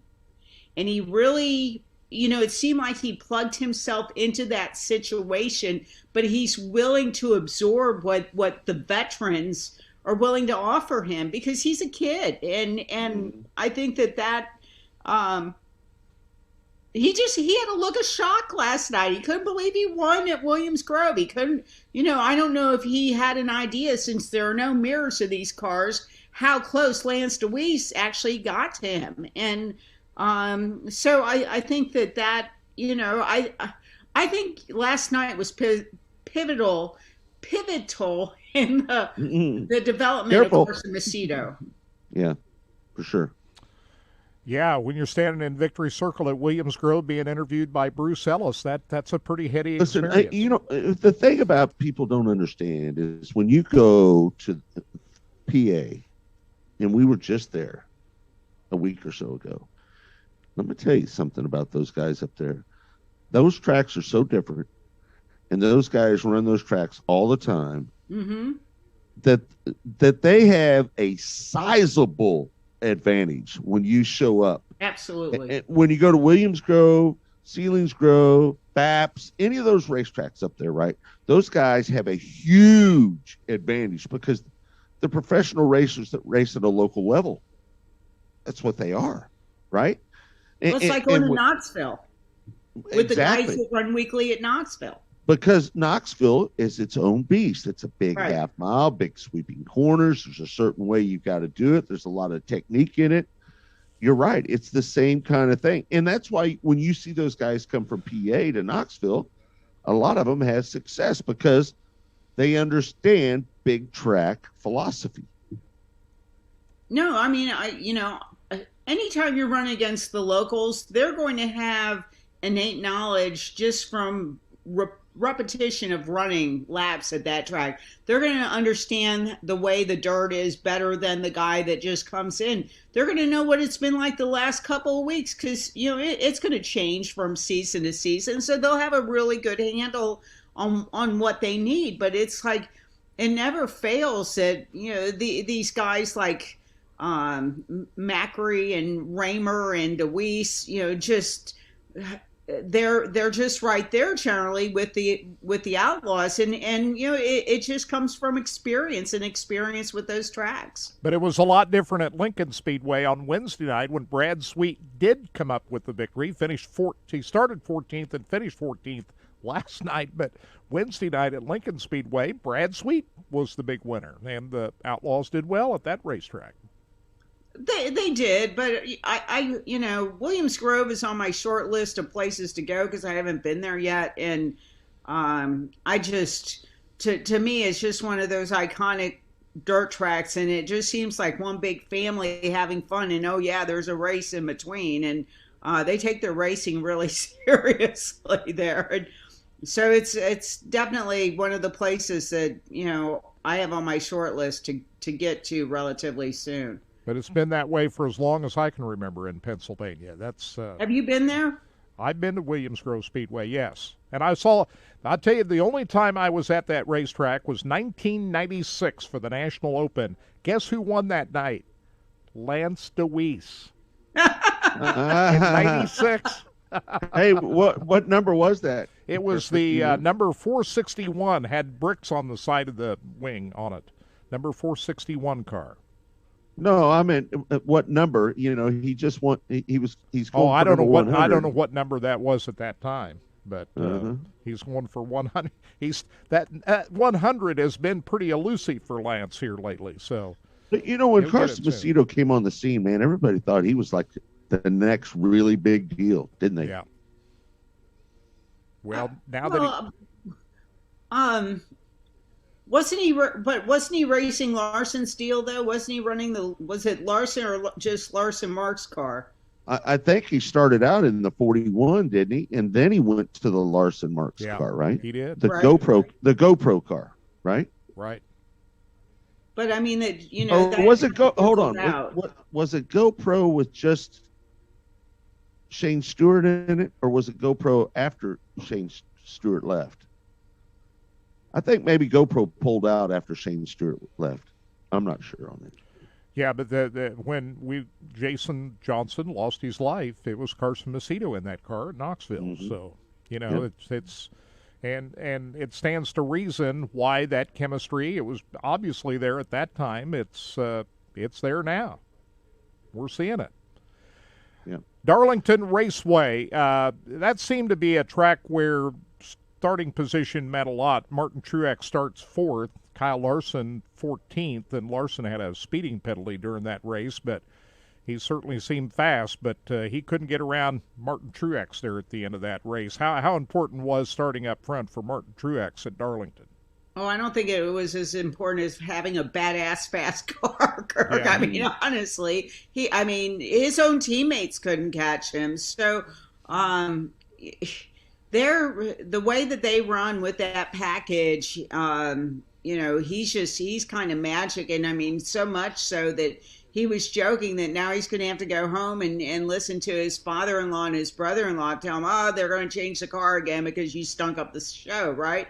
But that's just kind of the way it is. He was just dialed in, and Larson got close. I mean, he got into, within a fraction of a second to Truex's bumper, but Truex was just so good, and he ran the top all night, and it was fun to watch. I mean, from our vantage point, seeing him barrel down the backstretch and into turn 3 and around 4 was that was pretty sporty. Darlington is a fun racetrack, isn't it? Oh, it's I really miss it. I mean, I'm hoping. I would imagine by the next time I go there, I'm not going to have to jump through hoops to select whether or not I want to be in the press box or, go in the infield and talk to people. I'm hoping that changes pretty quickly now that they've lifted the mask ban and we've all been vaccinated. But it's like, it kind of, I understand, I'm not knocking NASCAR because NASCAR did exceptionally well getting through that whole last year with, only 2 drivers sideline. I mean, we have another driver, Justin Haley. He got, he's on the sidelines due to COVID protocol this weekend. But which is great because Josh Berry's getting a shot to run in Cup, right? So I think that's pretty cool. I'll be curious to see what he does since he's a short track guy. But I think NASCAR did exceptionally well during the pandemic, so I can't really bitch and moan. But now that they've lifted the mask mandate, I think that it's just a matter of time before NASCAR says, hey, you're welcome to come and go as you please, because I just think we're kind of there. I don't want to sing with what Haley about- doesn't screw the pooch. Tell us a little bit about Josh Berry. Josh Berry, I posted a story, I guess it was yesterday. It seems so far away now, but yesterday was the, yesterday they announced that he was going to be able to get into the car. Josh Berry is a late model guy, won the national late model championship at NASCAR. Let's see what else. He's been racing for Dale Jr. Dale Jr. met him on iRacing and offered to give him a shot. So he's given him a limited ride in his Xfinity Series car, and it's he won at Martinsville and finished second in his next start. So right now he's just at a point where he's getting the opportunity to get some notice. And when Yaley couldn't run for Spire, they decided to put Josh Berry in the car, and I think I think it's going to be pretty cool to see what he's capable of doing, because he's not a young guy. He's 30 years old. He's from Hendersonville, Tennessee. In 15 Xfinity starts so far, he's got a win, 2 top 5, 6 top 10. So, 27 wins and 40 late model starts. It's, the guy's got a pretty solid record. It's kind of crazy, isn't it, that we're seeing guys get opportunities from iRacing. It used to be that you'd have to spend a lot of money, build race cars, go out, win a lot of races, put it all on the line financially. But now guys like Dale Jr., who race iRacing all the time, they see the talent in these young guys that are driving these simulators, and they're giving them opportunities, and people like Josh Berry are taking advantage of it. And look what's happening to him in his career because he was good on iRacing. It's almost mind-blowing that these young people are getting opportunities off a video game, isn't it?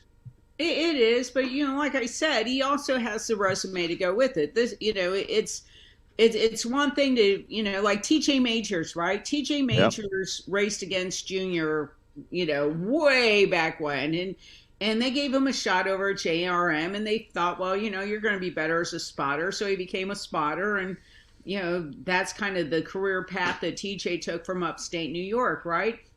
But Berry, he won the 2020 NASCAR Advanced Auto Parts Weekly Racing Series. I mean, he was champion over that. And like I said, he's 30 years old. He's not a young kid. And so he's got the resume. Let's just say he's got the resume to go with what he's been able to accomplish on iRacing. And so from that standpoint, I think that Junior, if Junior could come up with the money, I think he'd put Josh in a ride. I mean, I honestly believe he would put Josh in a ride full time, right? Mm-hmm. But just, not, he's running for JRM this weekend, but I don't know if he, he basically said it. There seemed to be a lot of conflict as far as Josh wanting to stay with Junior. I was the one that asked Junior whether or not the rumors were true that he was going to start a Cup team after Josh won, right? And if Josh is somebody, because of his age, compared to the guy, I mean, I know Allgaier just turned 35 this week. June 6th. So, next month, which is hard to believe that little Gator's going to be 35, right? But he's been around forever. And so that's probably not as surprising to most as it would be to me. But, Josh has run a part-time deal, and as enamored as Junior is, I asked him if he was somebody he'd consider putting in a Cup car, and he said absolutely. And so even Junior commented, on how happy he was to see Josh get a chance this week with the Spire folks in running a Cup car since, Yaley's sideline. But, Josh is, with the exception of, getting wrecked a couple of times this year, whether, Daytona or Talladega, whatever, two of his last 3 starts, he's been on the podium, with the win at Martinsville and the second place run at Darlington. I mean, he really wanted to win that race, at Darlington that Allgaier won, but, to finish second to his teammate, it's when you finish second at Darlington, that says something. Yeah. We didn't have... quickly, I just want to ask this question while it's on my mind. How soon does Junior have a Cup car? Next year. Next year. Has he made that announcement? They haven't made an announcement yet, but with the new car coming, with that being the debut of the next year, it would not surprise me that Noah Gragson, who is a buy ride, who has ample money to make this deal happen, that Junior will put Noah in a car. And if, I don't know if they're going to have 1, if they're going to do 2. My guess is that they would do 2, but I don't know. But my money kind of has, I would bet I would see Noah Gragson driving the number 88 next year, which could also be a reason why Bowman got out of the 88 and went in the 48 for this season. So Junior could get that number back. Because, this is not something that, by the time I asked him that question, I'm sure this was something that they had been floating around for a couple of years, knowing the direction NASCAR was going with the Gen 7 car, right? And I put up a story on Blaney. Blaney was the last driver to race to test the Gen 7 car. He did a test at Texas Motor Speedway last week. So I put up a story on that yesterday too. But, I think that when they put the Gen 7 car on hold for a year, maybe, the whole discussion that it was going to come this year was already in the works as far as what JRM was going to do and what the next step in the process would be for them. Hey, it was a little over a week ago when NASCAR presented these next-gen cars. That we didn't have a chance to talk to you about this last week, but a lot of changes. You got the new gearbox, you got the composite bodies, the new single nut wheels. Just how big of a change is this to NASCAR? How's this going to change going forward with this new car? Well, I think it's dramatic from the standpoint of the cars do have a lot of identity. Last week, after they did the unveil, I got to go to Ford Performance, and they really detailed, what they went through to get their car up and running. And so all 3 manufacturers at this point have a car built. Blaney said he had not seen the car or even sat in it before they put his seat in the one that he would drive for the test at Texas. So Kevin Harvick said the same thing this week. I think it was on Race Hub. He said he hasn't seen or sat in the car yet. So it's not that it's that clandestine of a project. It's just, with all these things, all the deals, and with the pandemic going on, these guys really haven't had the time to do that. But, the biggest thing, you have that one lug nut wheel, that's, certainly the case. The noses are longer, the composite bodies, great stuff. The guys were saying about how that car, and you saw it a little bit in the complexion of the Xfinity race compared to the Cup race. The cars take more of a beating and are much more forgiving. And also, if you're not slamming sheet metal around the wheel wells, you have less opportunity for tires to go down. So, I would say half the field, half the Cup field have driven Xfinity cars, so they have a feel as to how much of a beating these cars can take. But you look at a place like Darlington, how much time they spend on the wall. You can risk running the wall a lot more with the composite bodies as opposed to doing it with the current models that we have with the sheet metal on the Cup cars. Yeah. Well, it's a lot to digest when they go to the new car. I like the composite body. I think they're about 5 years too late for that, though. They should have done that a long time ago, in my eyes. In fact, I always get on this little bit of a rant about ARCA, but they've absolutely killed ARCA. NASCAR has absolutely killed ARCA. Well, you have a soft place in your heart for that. Well, when I see 20 cars or 18 cars in a race, and when I had an ARCA car, there was 55, 60 cars. Absolutely. And every NASCAR team had a development team when I was back then racing. Everybody had one. Well, Cunningham did it for Ford. I mean, it's how Chase Briscoe really got his name in the NASCAR circles. Ray Evernham, everybody. RCR had a development team in ARC. Everybody had one at that time. Joe Gibbs had one. Everybody. Joe Gibbs likes it. His grandson won again yesterday. 18 cars at Dover. Hey, that kid's got some talent, doesn't he? Oh my gosh, it's absolutely frightening, and he's the future of Joe Gibbs Racing, isn't he? Oh no, there's no doubt about it. It's just who are they going to toss to the curb, because that kid's coming, and it's just a matter of time before he takes his rightful place with. Who do you think's the first? Who do you think gets ejected out for Ty? Well, I don't think anybody's going to get ejected. I think it's just going to get to the point where somebody's going to retire. Martin will age out. Yeah. If I had to guess, because you're going to have to run the kid for a year in Xfinity anyway, right? Mm-hmm. And maybe two. Well, yeah. I mean, I think from what we're watching, I think he leapfrogs over truck and goes right into the Xfinity. And Reed's looking at me like I'm nuts. You disagree?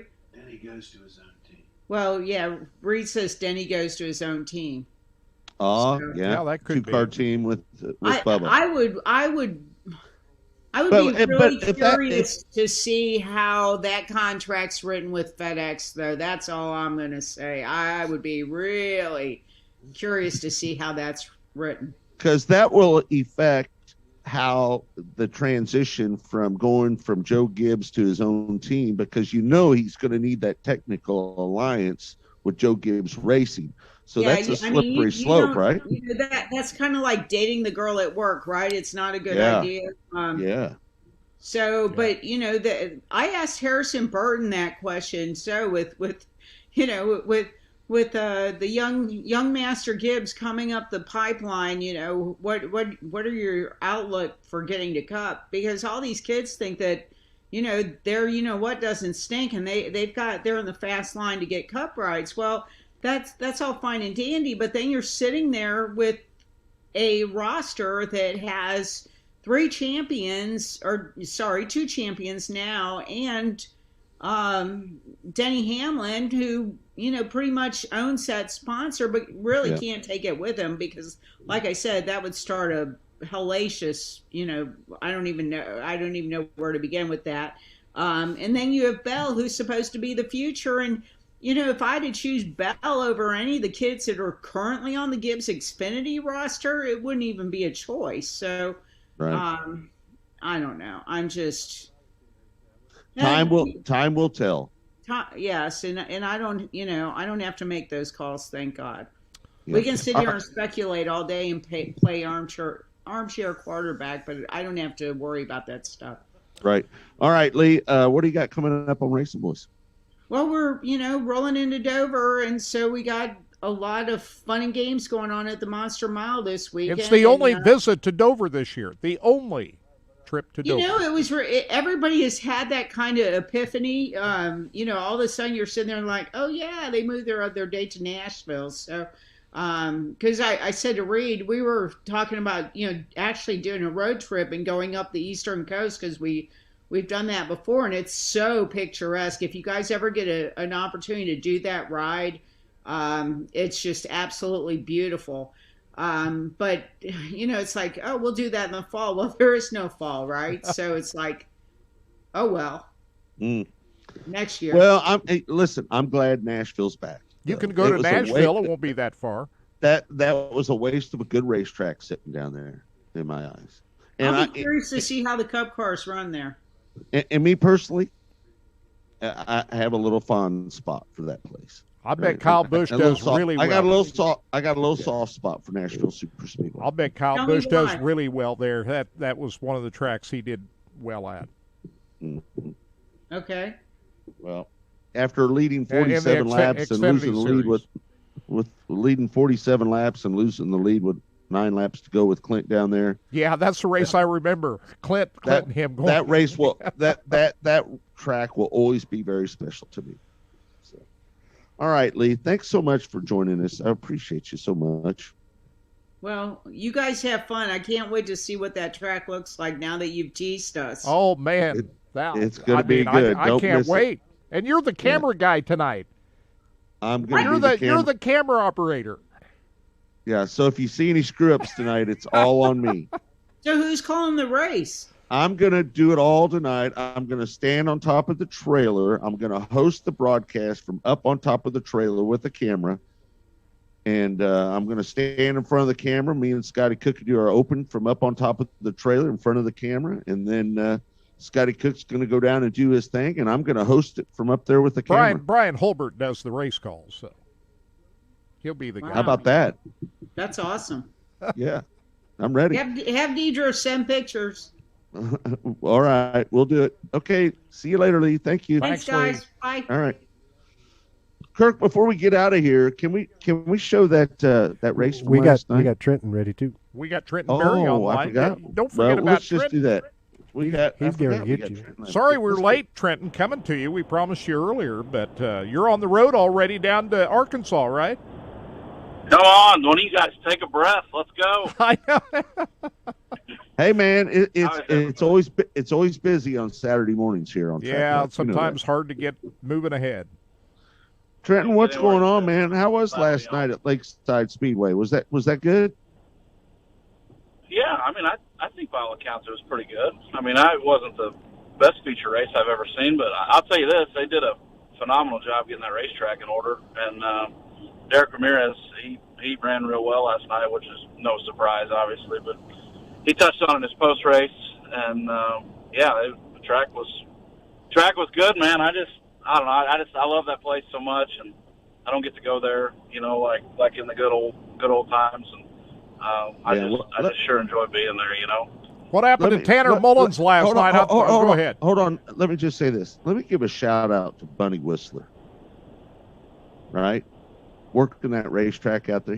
He is one of the better guys around this area that works on racetracks, and he doesn't get enough credit for it. So I just want to give him a shout out real quick. Yeah, man, 100% on that thing last night. Couldn't have done a better job. It's everything you can ask for.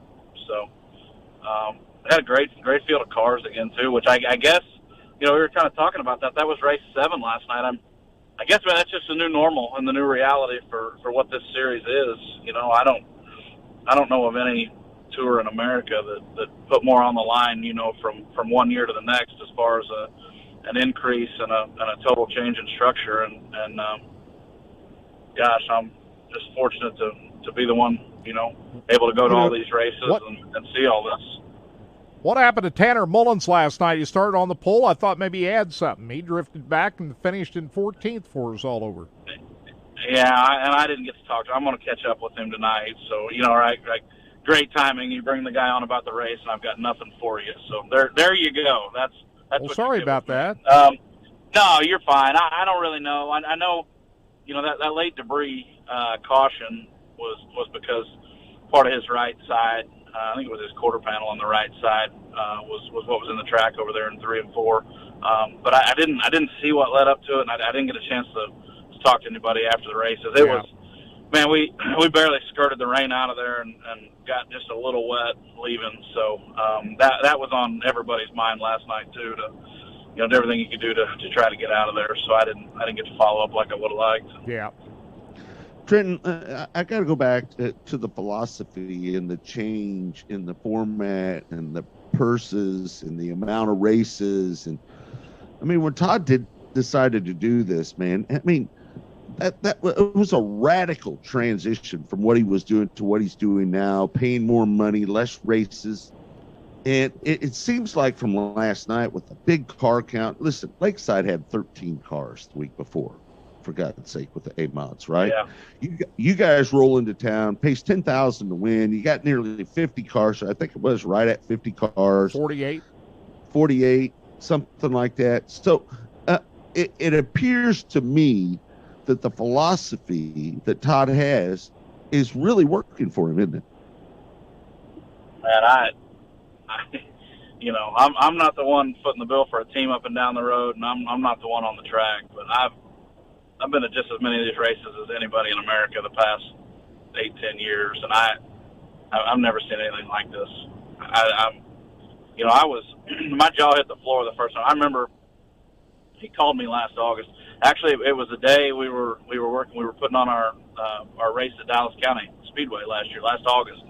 He was driving down from Iowa, and he called me on the phone. He said, I got something I've been thinking about, and I, heard through some channels what he was maybe thinking about doing, and we talked for 15 or 20 minutes that day. And he was just driving down the road, and he said, "Man," he said, "I've got to get this series on point with the greatest tours in this country." And he said, "We've got the talent." He said, "We have got the racing." He said, "I've got to get that money there." And he said, "We're going to race less." And he said, "We're going to make every single one of those mean more." And even deals like last night, I tell you, he's a gambler, and he's not afraid to go hustle. And he's made a damn good living doing it, and a good living for a lot of other people doing it too. And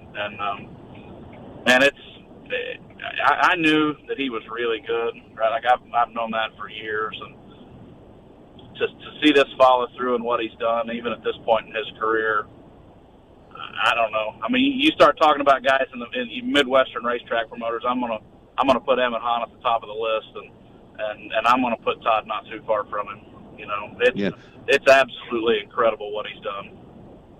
Well, I mean, and there's a lot that goes on. I don't think people understand when you make a decision to cut back on the quantity of races that you have. That means you got to make some tough decisions on relationships with racetracks that you're not going to go back to, that you've been racing at for years, right? I mean, and there could be some collateral damage from that. I mean, in the end, if I'm a racetrack, and we'll just leave it nameless, if I'm a racetrack and I've had USMTS come to my racetrack for 7 or 8 years and I've made a lot of money off of it, now you tell me that you're not coming to my racetrack, there could be collateral damage from that as well. But it seems to me that tough decision that Todd had to make, I think it's going to work out for him in the end. But that had to be tough to go to some of these racetracks that you've been going to for years and tell them that we're not coming back.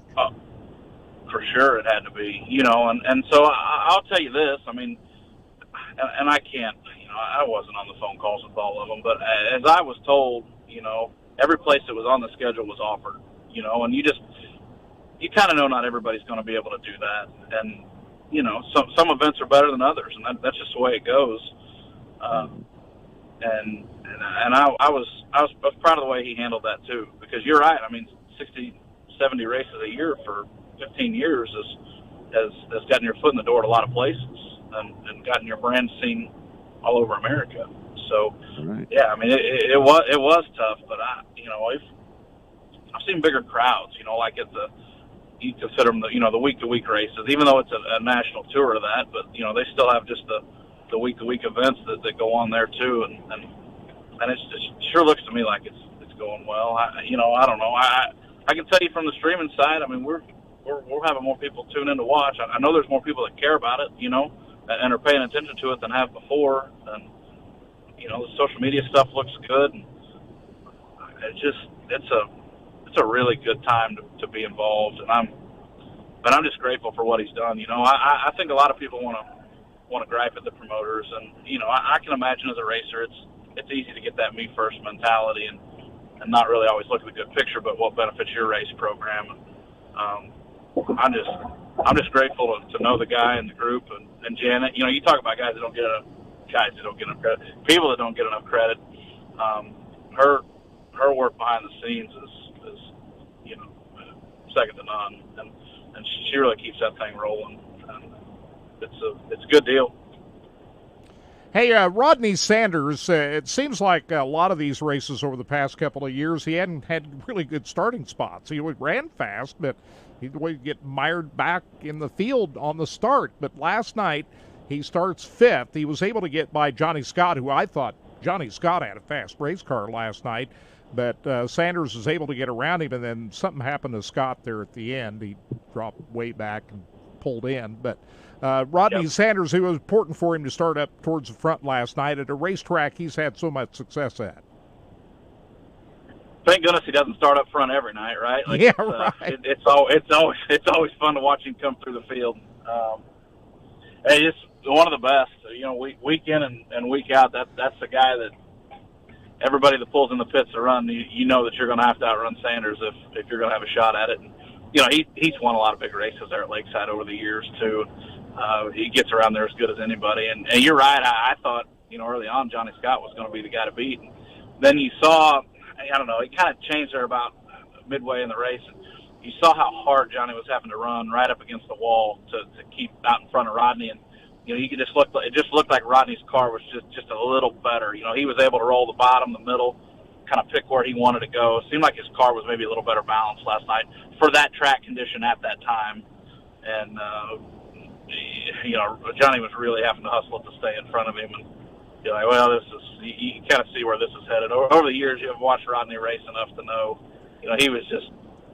he figured that out too, and he was just waiting for the right time to pick his spot to jump to the lead. And just know, man, he's a complete animal behind the wheel, but he's so controlled and smooth and calculated. He's always in control, it seems like, of what's going on, when he's behind the wheel. Hey, Trenton, you ever been to Bulls Gap, Tennessee? Volunteer Speedway? No, I'd love to go sometime though. My God, I've never been to a race in Tennessee, actually. You've never seen a track with as much banking as this racetrack. That's what I've always seen in the videos. What happened? You guys have a sprint car race there? We are here, and we are doing a live broadcast Okay. tonight with the national tour tonight. How many sprint car races have been held at that track? I don't know, but That's a telling late you right model now. track mostly. Let me tell you, Trenton, 32-degree banking. It makes I-70 look flat. Wow. Boy. It's crazy. Huh. I've never seen anything like it. You're at Tri-State Speedway. Go ahead. How wide can that thing get? That's my question. It's real wide. And Is it don't really? go over the fence don't go over the fence in 3 and 4, because if you clear the wall, you're going to be about 70, 80 feet off the ground. It's a long ways down over in 3 and 4. That would be pretty I've spectacular. always wanted to go there, and I've always wanted to go to Tazewell. I've never been to either one of them. Yeah. They say Tazewell's the only track that's got more banking than this track. I see. Yeah, no, never been. That'd be wild tonight. Yeah, I can't wait. Trenton, tell everybody where they can watch your race tonight. Yeah, you can check it out on RacingDirt.tv or RacingDirt.com. will redirect you there. Get in your app store, whatever your favorite device is. Pretty good chance we'll have an app for it. You can watch there. A couple clicks once you're signed in on any of the apps, and you're watching monthly and annual subscriptions for that. We're at Tri-State Speedway in Wacola, Oklahoma, just outside of Fort Smith, Arkansas. As long as this pesky rain I'm driving in right now stops, we're supposed to be good a little bit later on. So I've still got a lot of miles to knock down in the mail. Was a Ford Super Duty this morning. So hey, you got B-Mods with them? Trucking. You got B-Mods with them like last night. J.C. Morton was the big guy. Yeah, man, JC got one of those Scotty Allen race cars. I give a plug to my man, and he's been hell on wheels to start the year, and won that battle at the Bull Ring at Humboldt, and backed her up another good strong run last night. That was a great field of B-Mods that were there. I'm sure it was one of those deals, right? You're hunting that national points championship, and you got a Friday night. You're going to get full point nights because there'll be an entire field of cars there. So he really did well for himself. Look back on this night, depending how the season goes. It's got a lot of racing to do between now and then, but look at last night as an early big one for Morton when the USRA national standings come out here a little bit later on in the year. That was an awfully important win, even though it was so early. Before a lot of guys are really probably even thinking about running for that sort of title. But those are deals like that that put you in a position to do that come the end of the season. All right, Trenton. Well, I got to get out of here, bud. I got to get over and set up for tonight's broadcast. We appreciate you taking the time, as always, with this. RacingDirt.com or Racing Dirt TV, and find it Racing Dirt on all the apps. Just take a look. You'll find them. If you're a modified fan, there's only one place to go to, and that's Racing Dirt. Yeah, Trenton, thanks so much, buddy. Appreciate you. Yeah, great broadcast last night, Trenton. Thank you, man. I appreciate you guys too, and I hope you guys have a great Saturday. Kirk, you there in Kansas City, and Scott with the show tonight. I'll be sure to look for some highlights from the Gap. I want to see what sprint cars look like there. It's going to be fantastic, but I can't wait. All right, thank you, Trenton. Thanks, Trenton. See you guys. Bye. All right, take care. Safe travels. Hey, Scott, before I go, you guys got that video of Robert Ballou and Tyler Courtney coming out of the fourth turn. In the last hour, we interviewed Robert Ballou, and he said that they didn't touch coming out of the fourth turn. I think they did. Let's watch that again and see, because I think they did. He said they didn't touch, and this was pretty. And you agree with that, Scott? You think they did as well? I have to watch it again. I only watched it once. We had it up there just a little bit ago between the 2 hours, and we looked at it again. Well, he doesn't have it all queued up. Oh, I thought you had it all queued up, ready to go. I had it, and then when we had... it was at Eldora Speedway last Saturday night. Yeah. Well, I've got to get to work. So, anyway, Kirk. So everybody, tune in tonight. We're going to have live Lucas Oil ASCS National Tour coverage. It's going to be on Racing Boys tonight. You can do it. You can watch it with your All Access Pass. And we also got some other action going on tonight as well, don't we, Kirk? We do. We got the United Rebel Sprint Series live free audio tonight at Dodge City Raceway Park. That gets underway about 7 o'clock tonight. So 2 live video broadcasts and 1 free audio broadcast tonight on Racing Boys. So that night 2 down at Longdale for that Walleye Rodeo Roundup, they call it. Last night, Roger Crockett, the winner. I thought maybe he'd be with you guys here this weekend, but it looks like he's hanging close to home. Roger's pulled off the tour. So what I would rather show is our ASCS Longdale race from last night at the end of the show, instead of showing Dirt Vision stuff. No, well, we'll get to it. We'll start that next week. We'll get it all queued up. And I can do the highlight clip like we talked about. From let's do that. We can do that. Yeah, let's do that. Okay. So here we go. Highlights from last night. All right. So listen, and this is just how we'll wrap up the show. All right, and we'll just finish with this, and then we'll stop the stream at the end because I got to get my stuff tore down and get going. So this is action from last night at Longdale. It's ASCS Sooner Region action. You can watch it again tonight. You can also watch Racing Boys National Tour action from Volunteer Speedway at Bulls Gap, Tennessee. Will be live tonight. Also, United Rebel Sprint Car Series live audio tonight on Racing Boys as well. You can watch both and listen to one with your All Access Pass on RacingBoys.com. We hope that you'll tune in and join us for that. Should be a good time tonight. Looking forward to it. I know I am. I'm dying to get over here to Bulls Gap, start setting up and getting ready for tonight's broadcast. It's going to be a lot of fun. And I guess that's pretty much it. We want to thank all of our guests that were on today with us. Cody Baker, Lee Spencer, Trenton Berry, and the Madman, Robert Blue, for joining us on a late notice. Give him a text last night, and he said, come on, man, I'll be on the show. So I want to thank Robert for taking the time, driving late, 4 a.m, getting up early to be on the show. Thank you, Robert. We sure appreciate you doing that for us today on the show. And for Adam Bartlett, Todd Surprise, Kirk Elliott, I'm Scott Travis, and thanks for joining us. This is our highlight package from last night at Longdale. You'll be able to watch it again tonight on Racing Boys as well as National Tour action. Thanks for tuning in to Track Talk. It's all been brought to you by Lucas Oil Products, made in America, sold to the world. Thanks for tuning in to Track Talk. Here's last night's highlights from Longdale.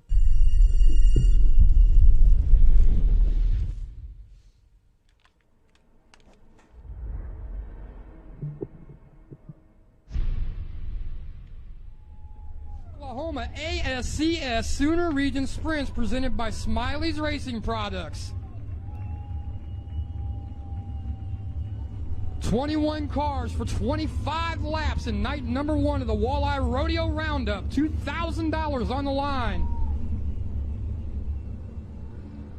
Pace car pulls into the infield down the back straightaway. He's going to turn it over to Jeremy Campbell as he's going to reach up and pull those belts tight. Here they come through 3 and 4. Ladies and gentlemen, the ASCS Sprint Car Walleye Rodeo Roundup is green.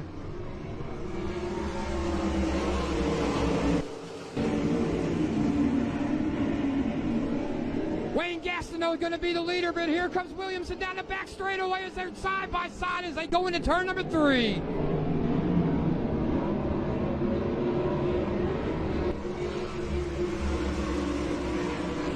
Will Gastineau going to be your leader as they go down that turn 2, but here comes Williams back on the outside.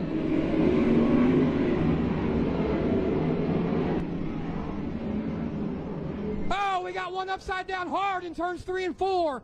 Red flag on the speedway. Can't quite tell who that was, but they took a nasty lick in the middle of 3 and 4. I believe that was one of your leaders. That might have been Whit Gastineau. Green flag's back in the air and we're racing.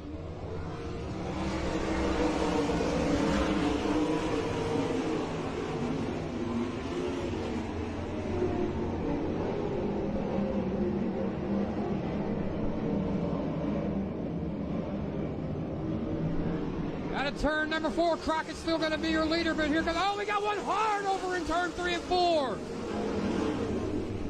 Red flag on the speedway.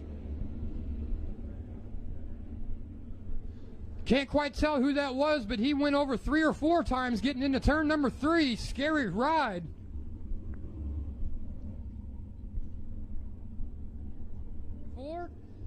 Here we go. Green flag's in the air and we're racing.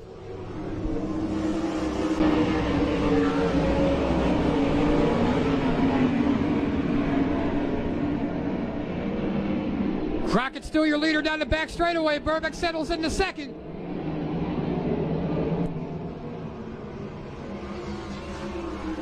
Clean through turn 3 and 4.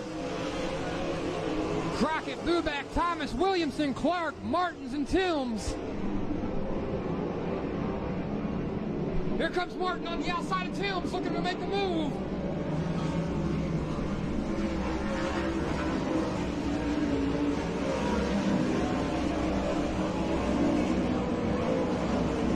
Roger Crockett still showing the way down the back straightaway. Oh, as we got one hard into the wall off of turn number 2. That's going to bring out the red flag once again. Car hard into the wall off of turn number 2, going over 2 or 3 times. Crockett working the bottom of the speedway as he clicks off another lap. Buback in second, Williams in the third. We're going to work. Field starts to get single file around the bottom of the Longdale Motor Speedway.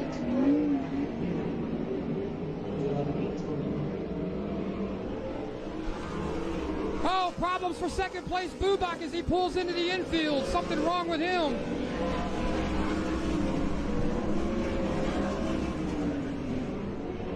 Crockett's still out front all by himself, starting to work his way through lap traffic. Time to turn number 4. Crockett's looking at the white flag last time around the Longdale Motor Speedway. Out of turn number... down the back straightaway. Crosby's got a clear track ahead of him. Through turns number 3 and 4, ladies and gentlemen, your winner of night number 1 is Roger Crockett. Thomas is second, Williams is third, Clark is fourth, Martins is fifth.